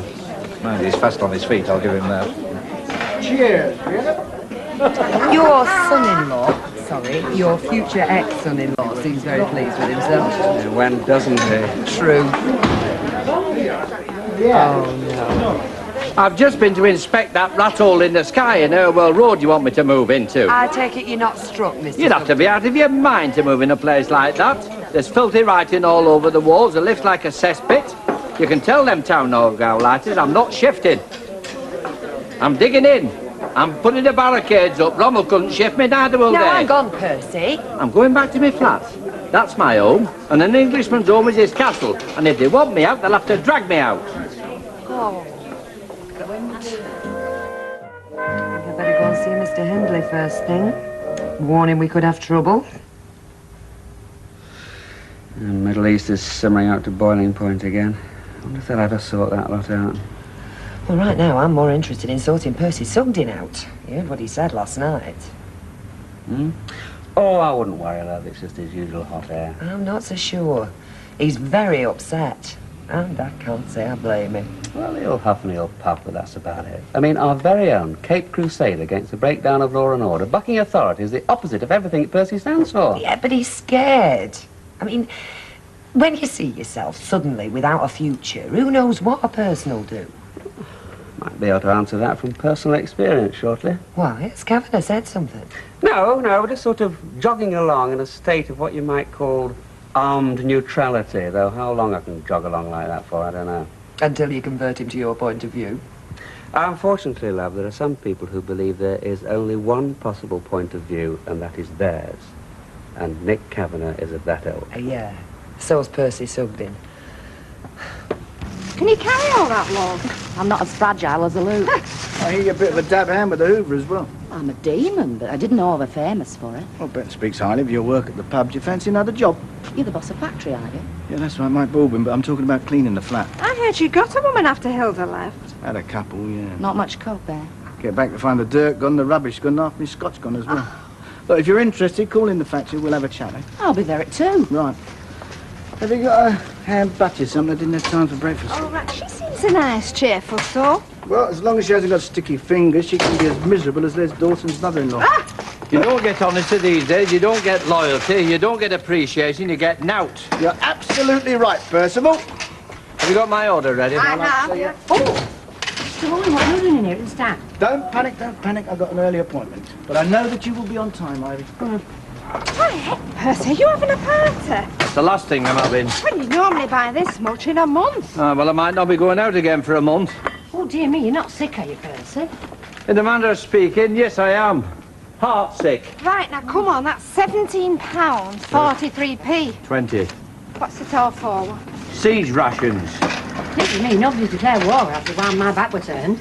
Just the as a matter of fact, I have. Oh. Will you open that door for me, please? Thank Now, you. careful. He poor old beggar. Do you reckon he's going off his rocker? He's always been puddled. Harmless, but puddled. Why, heck, here's another one shopping for an army. No, it's just Don coming for his tea, that's all. And you know me, I'm not one for dishing up convenience foods. No, a man needs a good home-cooked meal after he's had a hard day's work. He's always there for his tea lately. I mean, I don't know why he doesn't move in, yet practically living together as it is. Hey, I've not missed out since I've been away, have I? Such as? Secret elopement to Gretna Green. The only wedding you missed while you were trolling round Canada, madam, was your own daughter's. Put it on Miss Slade. Surprises me all these years that Bet never had a burglar alarm put in, you know. Especially when she was here on her own. Well, you know women, Alan. Not the most practical of breeds. Well, now that you're the gaffer, you're going to change all that, aren't you? Well, I've said I'll think about it. Thinking about it won't keep the villains away, Alec. And if I might suggest, a smoke alarm wouldn't go amiss either. Can you fit those? Oh, I can fit anything. For a price. Oh, she did have a very bad fire here, you know. A smoke alarm could have saved a lot of bother. Yeah, could save your life. How much would I have to fork out? What doesn't the brewery pay? The brewery? They pay for note, they don't have to. No, the security's responsibility of the individual landlord, unfortunately. You try telling them different. Well, the question these days is not can you afford to have it, but can you afford not to have it? Right. Yes, well, you'd best give me a quote and we'll take it from there. Tell me something, Alan. Yeah? How do you get on with Rita? Fine, why? Well, I was just thinking we're both in the same boat, aren't we, you and me? Both wound up late in life with a strong-willed lady who's been round the block a time or two. So have we, I dare say. Well, I have. Oh, yes. I mean, likewise. It's just that I thought if I ever got hitched up again, it'd be to a quiet little woman who baked apple pies. You know what I mean? Yeah, well, that's not bad, is it? Or Rita? No, it's not. Still, life's never dull, eh? The secret is, Alec, to let them know who's boss. Well, they already know that. There. Now, do you know what most women complain about these days? That there aren't enough strong men about. They've only themselves to blame, haven't they? It's all this equality nonsense. They want somebody to look up to, and all they get is wimps. Doesn't matter how liberated they are. Deep down, they want the bloke to take charge. Is that how it works for you? I make the decisions, and Rita falls into line. Extraordinary. I knew Rita years before you. She fell in line for nobody in them days. Well, she hadn't met me then, had she?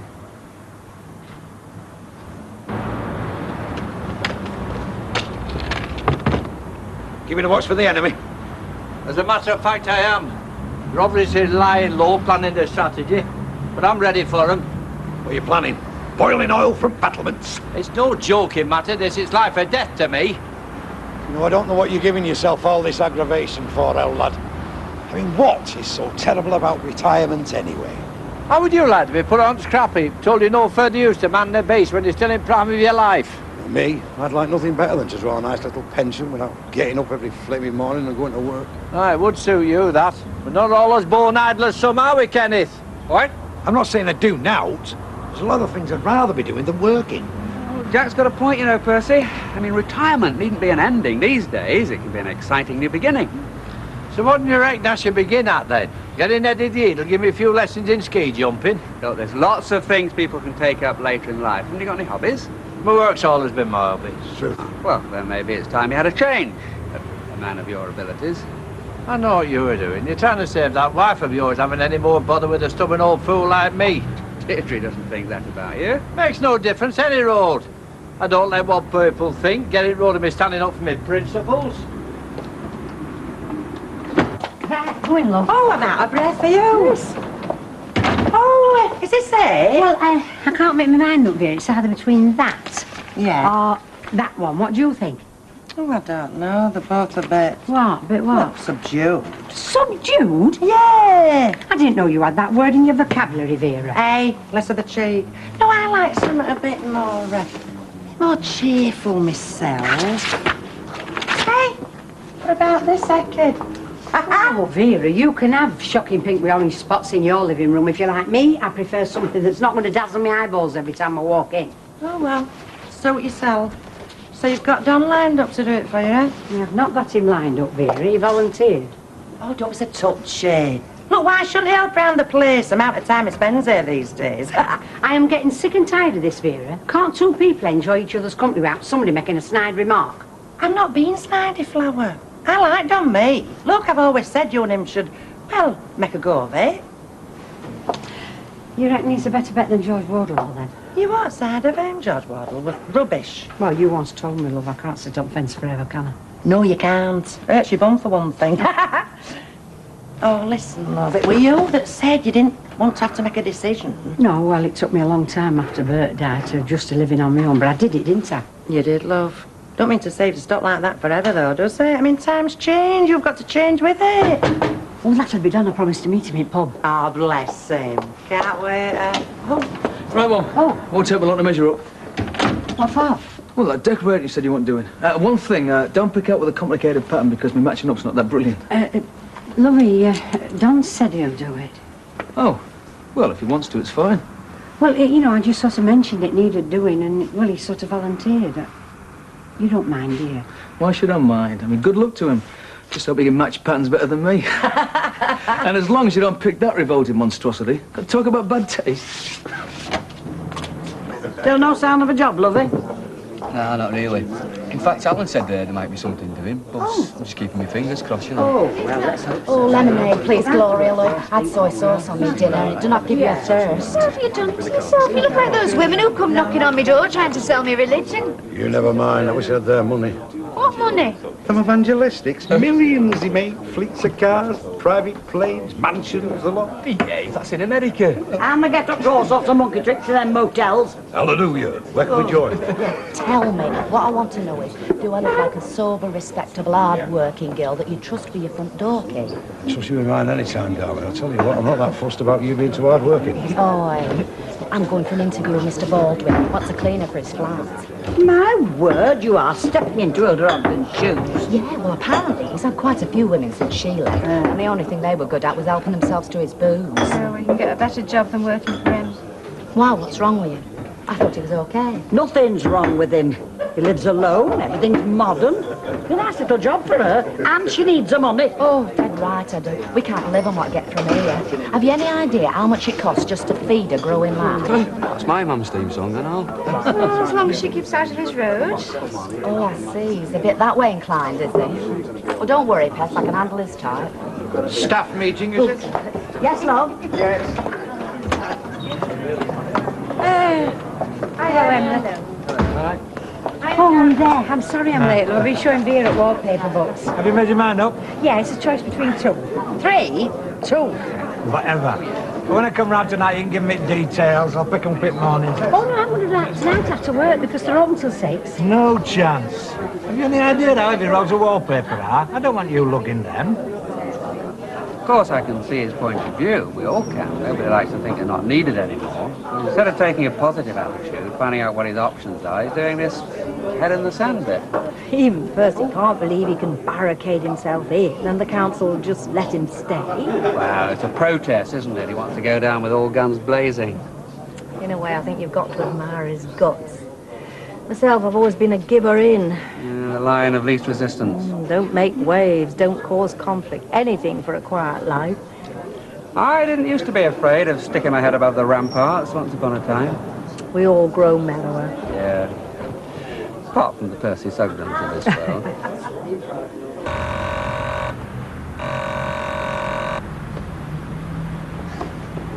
Mr. Sugden, this is silly. We've got to talk. Mr. Hindley's come specially to see you. The centre's locked. These people were due for the class. We've been stood outside since 2 o'clock, we have. It's not good enough. What's happened to the teacher? He couldn't raise the bloke that runs the place, so he went home, like the rest of them. I think perhaps you better do the same. We're not going to get this lot sorted out in a hurry. It's disgusting. We paid good money for this course. Typical council cockle. You assured me he was only bluffing.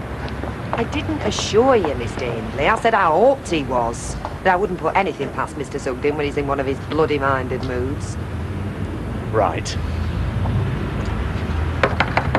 Mr. Sugden, we know you're in there. Now I insist you open this door.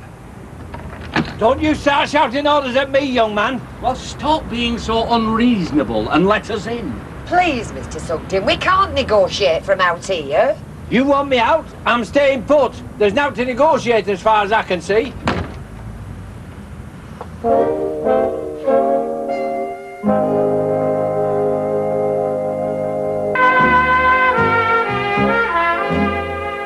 Letting you through that door does not constitute a binding form of agreement. We've got some good news. For which, I might add, you have Mrs. Barlow to thank. All I did was make a flipping nuisance of There's myself. no need for that. Disputes should be settled with diplomacy. That's always been my way.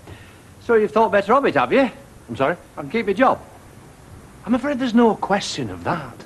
Well, you said there was some good news. We've managed to get you a flat in Rosamond Street. Which is only around the corner. I know where Rosamond Street is. They're being modernised at present. But I'm assured they'll be extremely pleasant when they're done. You've got a good double act there. Rehearsing it all morning, have you? Mr. Hindley's even managed to put you down for a ground floor one. I won't deny I've had to pull a few strings. But it was generally felt to be in a worthy cause. Worthy cause? I'm not some raddled old donkey you're putting out to pasture. No, what Mr. Hindley means is everyone appreciates the valuable service you've given over the years. And so they should. That's what I've been saying all along. You'll take the flat then? I'd rather stop here. Mr. Sugden. Well, I would. Oh, I suppose I'd better go and have a look at it, though. Ground floor, did you say? That's right. Oh, I'm not so sure about that. It's near that Bessie Street school. You get kids throwing stones at your windows day and night. What do you recommend for a lonely bachelor that can just about boil water, eh? No breakfast, nobody to cook your dinner. I don't know. I'd have thought you'd have had a bevy of ladies queuing up to look after you. Me too, sweetheart. I never believed that helpless little boy act, you know. I've never seen a fella yet who'll go hungry if left to his own devices. Think I'd try this. Doesn't exactly get the taste buds drooling, but I don't suppose it's poison. Anyway, I thought you ate out at posh restaurants most of the time. You can get fed out with restaurants. Oh, my goodness. Do you know, I could happily go to a different one every night. And what's more, you did, didn't you, love? See you. See you, love. Do you know, I can see what women see in him. He's an attractive little swine. How many hundreds of dollars again was that bill at the Niagara Falls Inn, or whatever it was called? Now, don't you start all that again, lady. I've had enough bother with him. Has him got over it? Well, he's just about speaking to me, you know. We're being very polite. What a rat. I can just see his face at that shop, though, where the assistant told him he was over his credit limit. I mean, talk about embarrassment. Well, it wasn't as if it were by thousands. Come on. Anyway, it was his own stupid fault. His fault? How'd you make that out? Why he had to decide to buy an overcoat in the middle of May, God alone knows.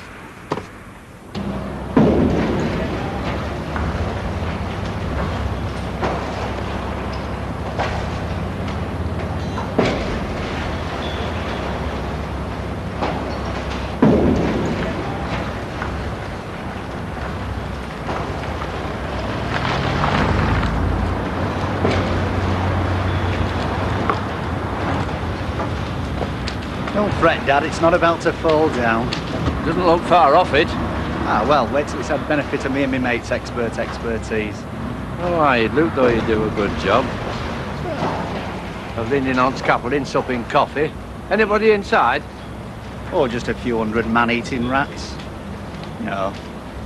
They're nice little gaffs, these, when they're done up. You thinking of taking one, Dad? I might be. Unless of the dad.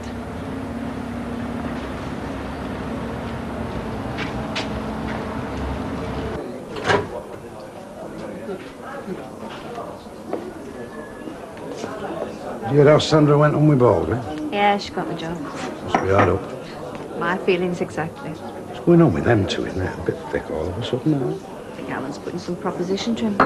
I don't know, I'm only the barmaid. Less of the only. You don't value yourself. Nobody else does. Why? Where'd you read that? You don't have to read it. It's a conclusion I come to after years of being married to our Vera. My fault's always been, I've always had this very low self-esteem, you see. Which is why she treats you like a tow rag. Right. You see, but every morning if I look in the mirror and I say to myself, Jack Duckworth, you are a very special person, what happens? Get carted off to the funny farm? No. I start believing it, and then she starts believing it. So you can't expect people to show you respect if you don't respect yourself. I heard that on a programme on television, Channel 4, a while back, all about self-improvement. Oh, and I thought that was your cup of tea, Jen. Ah, well, it was while mother-in-law was there, wasn't it? She wanted to see the other side, you see. Oh, so naturally you had to be awkward. Well, I couldn't let the old bag have it all her own road, could I? You're a hard man, Jack. It's the ideal system for the job, Alec. Yes, right. What's this extra 50 quid about, Alan? Where? Well, there. Oh, that's the maintenance contract. That entitles you to one full service a year, plus a 24-hour call. Seems a bit steep to me. Couldn't shave a bit off for a pal, could you? I've cut it to the bone already, Alec. You'll not do better, I promise you. You're welcome to try. Oh, well, if I do give it the go-ahead, when could you start? Day or two. As soon as I get rid of all the work in the pipeline. See you. Yeah. Oh, Martin. Have a word. That job I was talking to you about, you still interested? Oh, yeah, when do I start? Really, Brian, I can't leave the kids with Pauline all night. It's only just 6. Give her a ring till we'll be lecturing, not mine. Yeah, all right, one quick drink, eh? To be honest, I could do with winding down before facing bath time and Yeah, bed. had one of them days myself. So, have a bottle of wine? No, I said one quick drink. Anyway, you're driving. I sometimes feel like just letting go, saying what the hell. Well, maybe I do. And I look at my man and see what happens when you've no sense of responsibility. Oh, she's still in the doghouse. She'll never learn. At least you've got a proper grown-up man. Ever got to tell you, I'm off the hook with the decorating. Don's doing it. Is it? Good old Don. Hey! Is there any chance of you knocking off a bit early tonight, Alfie? No, there's not. Do you know, I wish you had a 9-to-5 job, same as I have. What for? Well, so we could spend some evenings together. What for? Well, I get lonely, Jack. Sat there on my own. I mean, Actor is gone, my mother's gone, and you're always out. We've got the bingo. Oh, wait. Look, it's no fun on your Todd, and Ivy spends all the time with him these I days. thought you wanted them two to get together. Well, I do. But I've nobody to go out with now, have I? So find yourself a fancy man. Well, I might just do that. Yeah, if I don't come home out early hours at morning, Jack Duckworth, just think on who suggested it. Right. Here we are. It's not time for tea break yet. Oh, give over. Anyway, you shouldn't start worse than someone on a full stomach. Well, we want to get done, don't we? Well, come then. Show me which one you've picked. Oh, look, it's either between that one or that one. Which do you think? Oh, no, it's your house, love. Yes, but you seem to be spending as much time inside I do these days. Ah, is that a complaint, is it? No. Just some people been commenting. Well, to let mind their own business. I do. I haven't told you what day it is today, have I? Well, no, it's not your birthday. No, it's my wedding anniversary. It's just 31 years today since me and Bert got married. Oh, I'm still laughing. Oh, no, it's all right. I'm not sad. Doesn't hurt anymore. I mean, at one time I couldn't even think about him.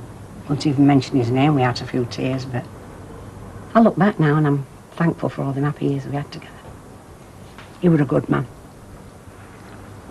They come few and very far between these days. Ah. So when they do, hang on to us, eh? Hey, you. Gonna get on with that stripping or what? Well, Did you go and see it? I did.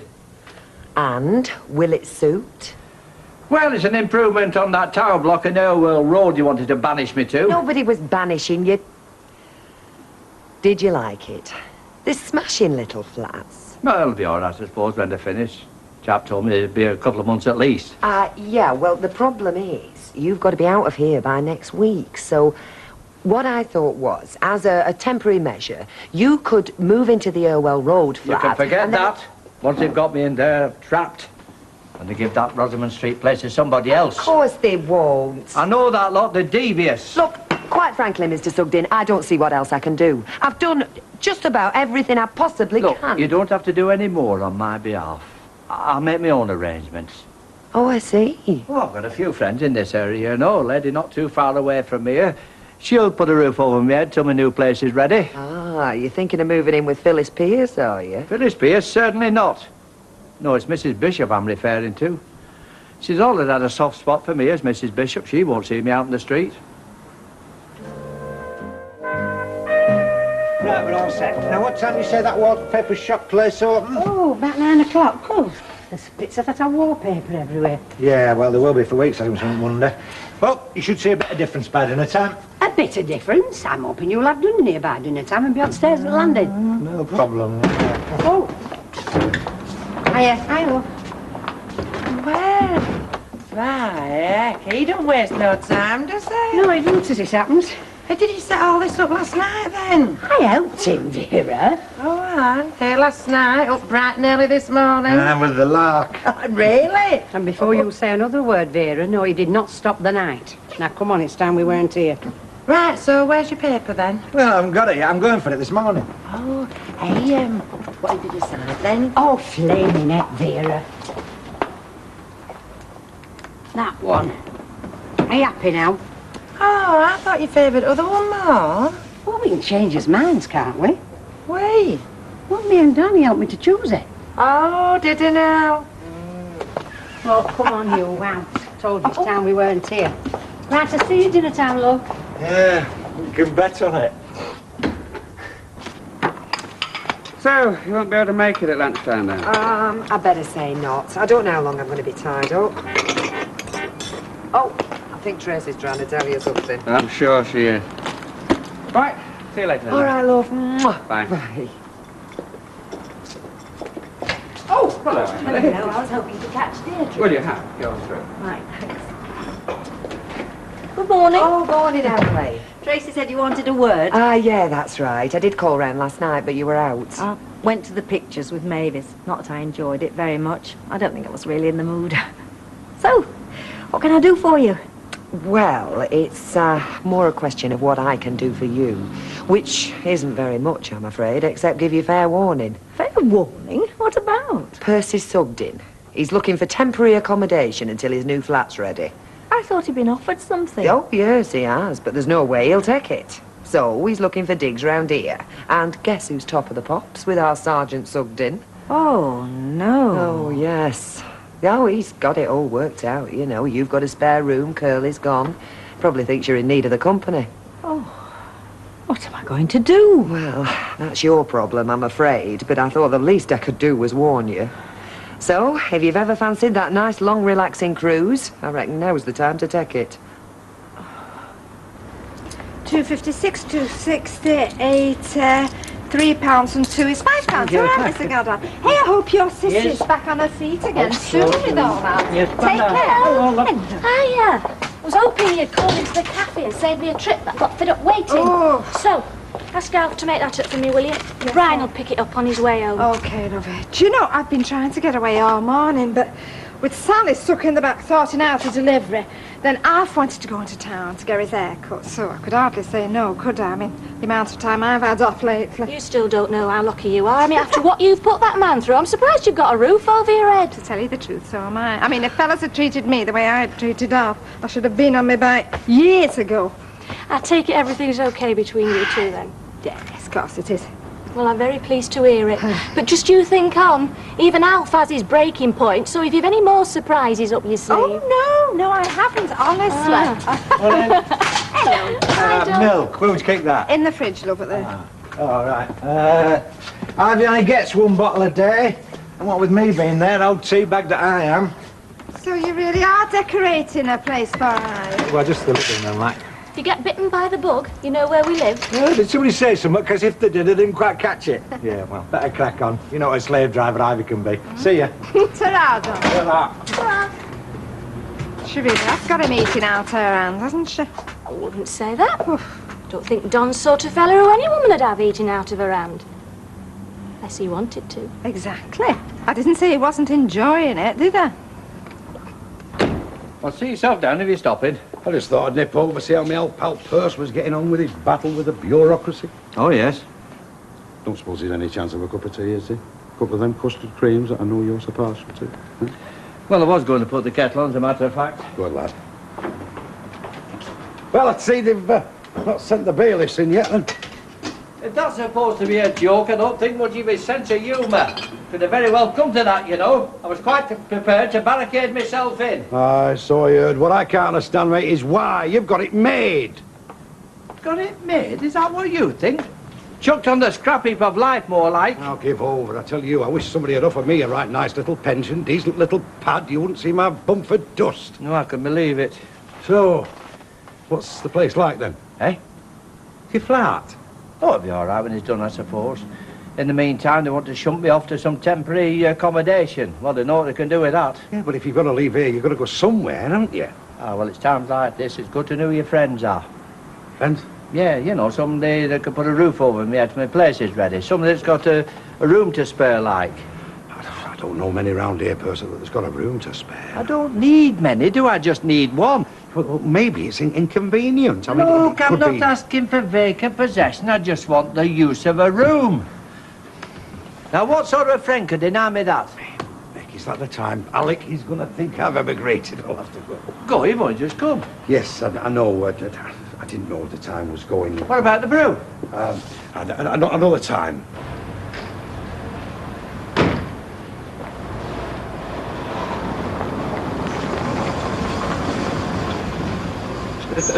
Right.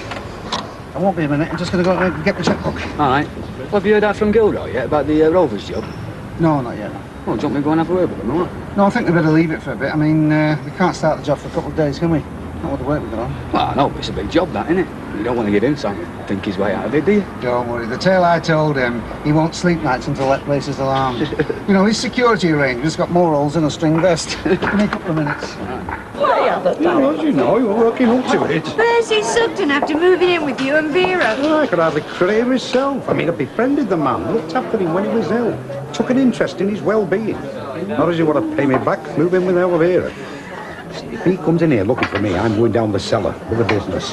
Forever. What's the matter? Have I got my trousers on inside out or something? No, just something Jack was saying about Percy Sugden. All right. Hey, he's not applying for his job, is he? What, Jack at the community centre? No chance. Well, there would be, with the glowing reference I'd give him. Where is he? Skiving in the cellar? He said he had a lot of work to do. True, but that's never bothered him before. Look, there's your small silver you wanted. If you need me, I'll be in the back of a few phone calls. Yes, lovely. Pint, please, Betty. Okay. On your own today? I'm afraid so. Kev's working through and pulled out. You're a hard taskmaster, too, isn't That's me. Mind you wouldn't have to work half as hard as my Jack was on the road. You must have earned enough to pay Kevin's wages, what you were charging me to service that. Don't worry. I'll make up for it when you get your licence back. I bet you do.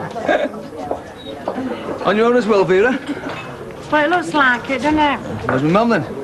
Well, she's gone home, see how Don's making out. Ah, didn't fancy going with her, eh? Mind you, I dare say I can't blame you for the taste of paint and everything. Well, I weren't asked, were I? Yes, my love. Bottle of lager, please. Okay. Why? Find everything around. I got through it all right. Didn't call the police out then. Okay. My burglar alarm. You managed to cope? Oh, yeah, no bother. Oh, good. Oh, you did say you wanted them shirts ironing, didn't you? Yeah, when you got a minute. They're done. That's great. Thanks. No, put your money away. I'll get this. Thanks. There you go. Dad, So you think everything will work out all right, do you? I can't see why not. I know it. As long as you remember one thing. What's that? Whatever you see in that flat, whatever you hear in that flat is strictly private. We understand each other? You don't have to draw me no pictures, Mr. Baldwin. It's all right, Betty. I'll see to Mr. Sugden. Oh, don't get killed in the rush. You just want half a bitter, please. looking for somebody? Yes, I am, as a matter of fact, but I seem to be out of luck. Yes, I'm afraid you are. He's tied up in the cellar and he will be till closing time. Sorry about that. Hey? Jack, Jack Duckworth? What would I be wanting him for? You don't want Jack? No, I don't. You know, I sometimes wonder about him, I really do. He comes over to my place this morning for a chat, scrounges a brew off me before the kettle's had time to boil. He's up and away like a scolded cat. Now, is that the action of a rational man? Take it out of that, I'll be back in a minute.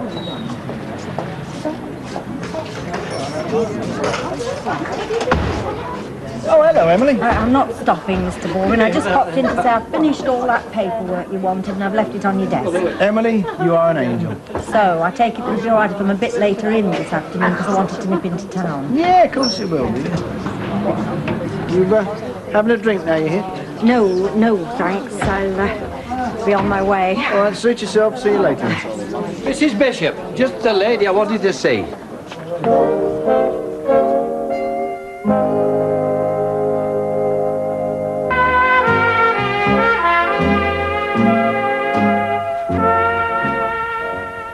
You were right about that paper, you know.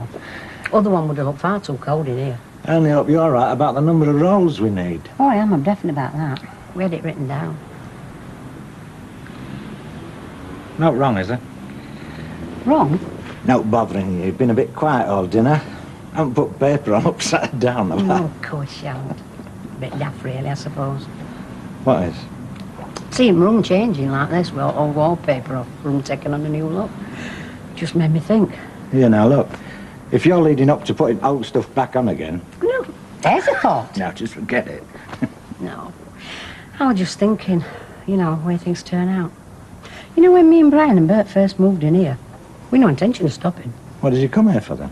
We used it as a stepping stone, I suppose. Something a bit grander.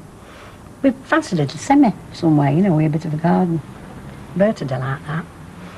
But then as time went on, well, I don't think any of us wanted to shift. Well, not that far, at least. Now, more important things in life, ain't there, than bigger houses and bits of gardens. Like your mates, your family. Yeah, I suppose so. Not that I see a lot of my family. And then I think we just got a bit comfortable, you know. It were handy. My work were across road, my best mate just up street. And then when Brian and Gail got married, well, just me and Bert, there didn't seem much point in moving.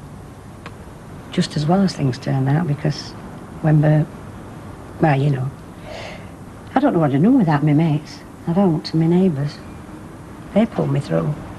Then when Brian and Gail, well, yark at me going on. It's just seeing room like this taking on a new look. I can't help remembering how things were. Nah, there'd be something wrong with you if you didn't. Well, I've got plenty to do this afternoon. I don't know about you.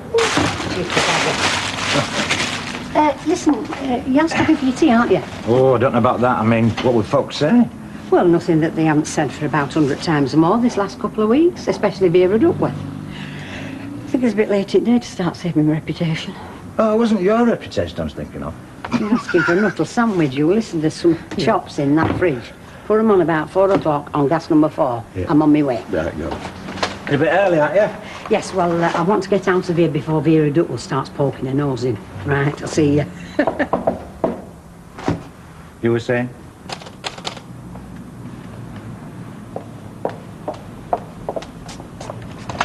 Hello, Emily. Hope I'm not interrupting anything. Only me newsletter, and you can interrupt that any time you like. You were right about Percy Sugden. Oh, he's caught up with you then, has he? Yes, I'm afraid he has. So what did you tell him? That I'd let him know. I don't want him, of course, but I couldn't just turn him down flat, not there and then. You're going to have to tell him sometime. I thought if I had another word with you... Me? I just wondered if there's any chance at all of him staying at the centre flat until his new place is ready. I'm sorry, Emily, there isn't. I've pulled every string I can. Honestly, I've turned cartwheels on Percy's behalf. Oh, well, it was worth a try, even though I knew it was a bit of a forlorn hope. So, looks like it's down to me. I'm afraid so. Oh, you're just gonna have to tell him straight. Much as you'd like to help him out, you just don't feel it would work. He's really put me on the spot, hasn't he? I mean, I either tell him he can't come and feel bad about it for weeks, or I tell him he can come. And let him drive you up the wall. Well, it's up to you, of course, but he's not exactly being thrown out on the streets, you know. He does have somewhere else to go for the time being, even if it's not exactly to his liking. Yes, you're right. Right. I'll just have to grasp the nettle then, won't I?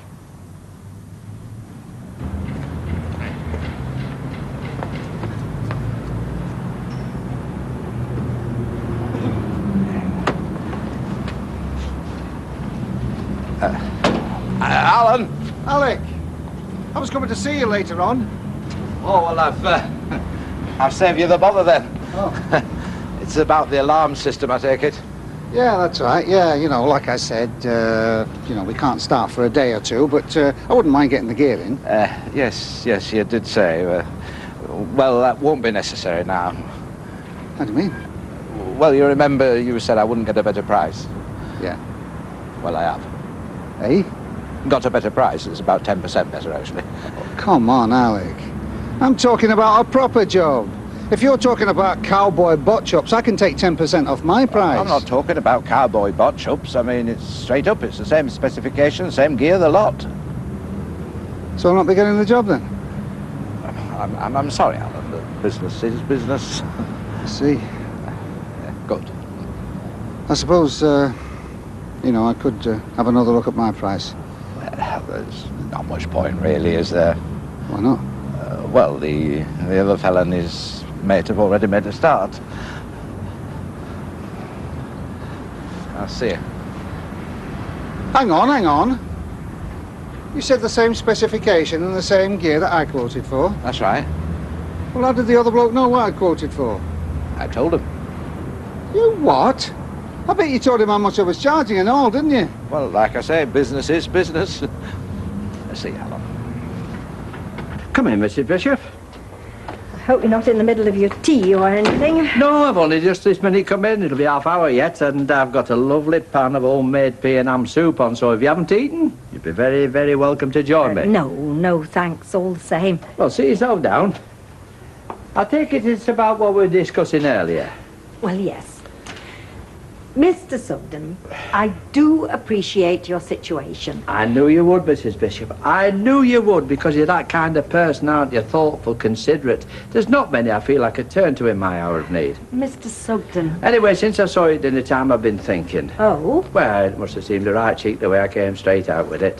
Why me, you must have thought? The thought did cross my mind. Because I've got respect for you, Mrs. Bishop. You go about your business. You keep yourself to yourself. You're not one of life's busybodies. You've got standards, qualities I admire in a person. But you're of a kind, you and me. We're soulmates. Mr. Sugden, this temporary accommodation's a very nice flat from what I've heard. The other side of town, 5 floors up. They haven't got a humanitarian streak in them, that council.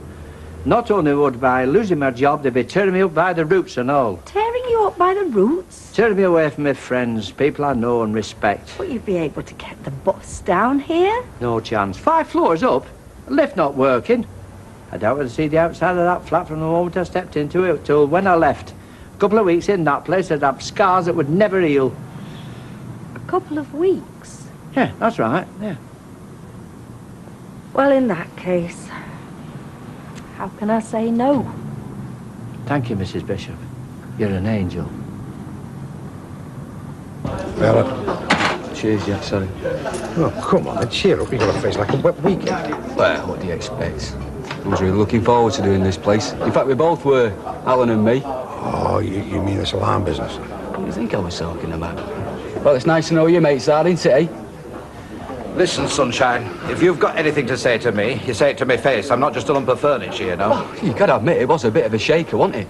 We thought we could have relied on you. Did you now? Yeah. Well, for your information, it's a business I'm running here, not a flaming charity, and if you don't like it, that's your hard luck, because I don't enjoy being taken for a ride by a money-grabbing cowboy. Money-grabbing cowboy? He can flaming well talk. You can't help feeling sorry for him, though. I mean, I know he's a cantankerous old devil at times, but he does have feelings. Will you stop worrying about Percy Sugden? You've done everything you can for him. Yeah, I suppose you're right. So forget it then. Okay. Right.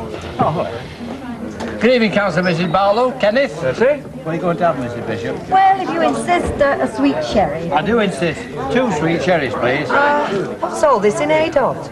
Well, Mrs. Bishop's kindly agreed to put me off until my new flat's ready. Has she now? He can be a very persuasive man, can Mr. Sugden. Evidently. Well, if it's only for a couple of weeks. There's a table free there, Mrs. Bishop. Go and sit down, I'll bring the drinks over. I only hope she knows what she's letting herself in for. Obviously she doesn't. Oh, will you? Well, you heard her. She thinks she's got him for a couple of weeks. So? So, Percy's flat won't be ready till July. July? But that's 2 months. Exactly. Are you two not going to the pictures then? Oh, we're all right for another 10 minutes yet. Aye. Drink, anybody?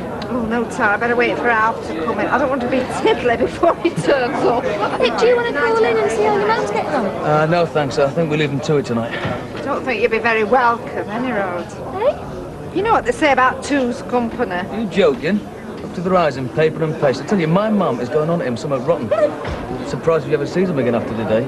There's no surer way of giving a fellow his margin orders and putting a paintbrush in his hand. Oh, haven't you had enough for today? I just want to get this bit finished. What do you reckon? Oh, you won't believe the difference in here, would you? There's just a couple of odds and sods and then we're there. Yeah. Oh, Charlotte, am I ready for this? Yes, I should think so. You've hardly stopped all day. Do you know, I bet you didn't have about 20 minutes for your tea. Yeah, well, when I get stuck into a job, I like to see it finished. Yes, so I've noticed. I am grateful, Dan. Do you know, it's been a pleasure. When you live in a rabbit hutch like I do, you miss doing these little jobs around the house. Oh, and are you complaining? Yeah, I used to quite fancy myself at the old do-it-yourself lark. Yeah, well, Bert were very handy like that.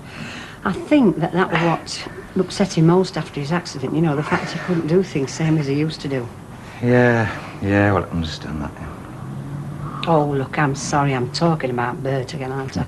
The thing is that he was the one that used to do this for me. Why not? He was a big part of your life. Yes, and there's not a day goes by but what I don't think of him. But in a different sort of a way now, if you know what I mean. Of course I do. I've been through it all, you know. Yes, I know. It's right what they say, innit? Life does go on. Sooner or later, you've got to stop thinking about what might have been and start thinking about the future again. No, I don't mean that you wake up one morning and you've wiped your entire history off the slate. I mean, you've still got your memories, of course you have, but you begin to realise that you've got to get on with your own life again. Yeah, I know what you mean. I reckon I'm beginning to see it that way as well. And I think I've got you to thank for that more than anybody. So, where does that leave us then? Where does that leave us? Well, them chops we had for tea went down a treat, so the way I see it, we can either carry on as we are until you run out of rooms to decorate, and then start all over again, or we could make it a more permanent arrangement. Look, Don, if you're suggesting that me and you should live together, you can... Well, that's what married people normally do, isn't it, love? You mean get married? Well, unless you've got plans for the rest of your life. I know I haven't. Now you come to mention it. No, I haven't. Well, that's that then. Yeah, that's that.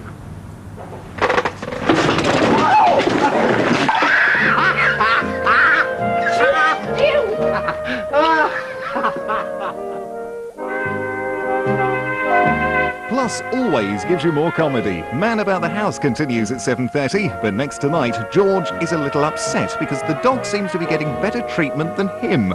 So it's a dog's life in George and Mildred. Stay with us.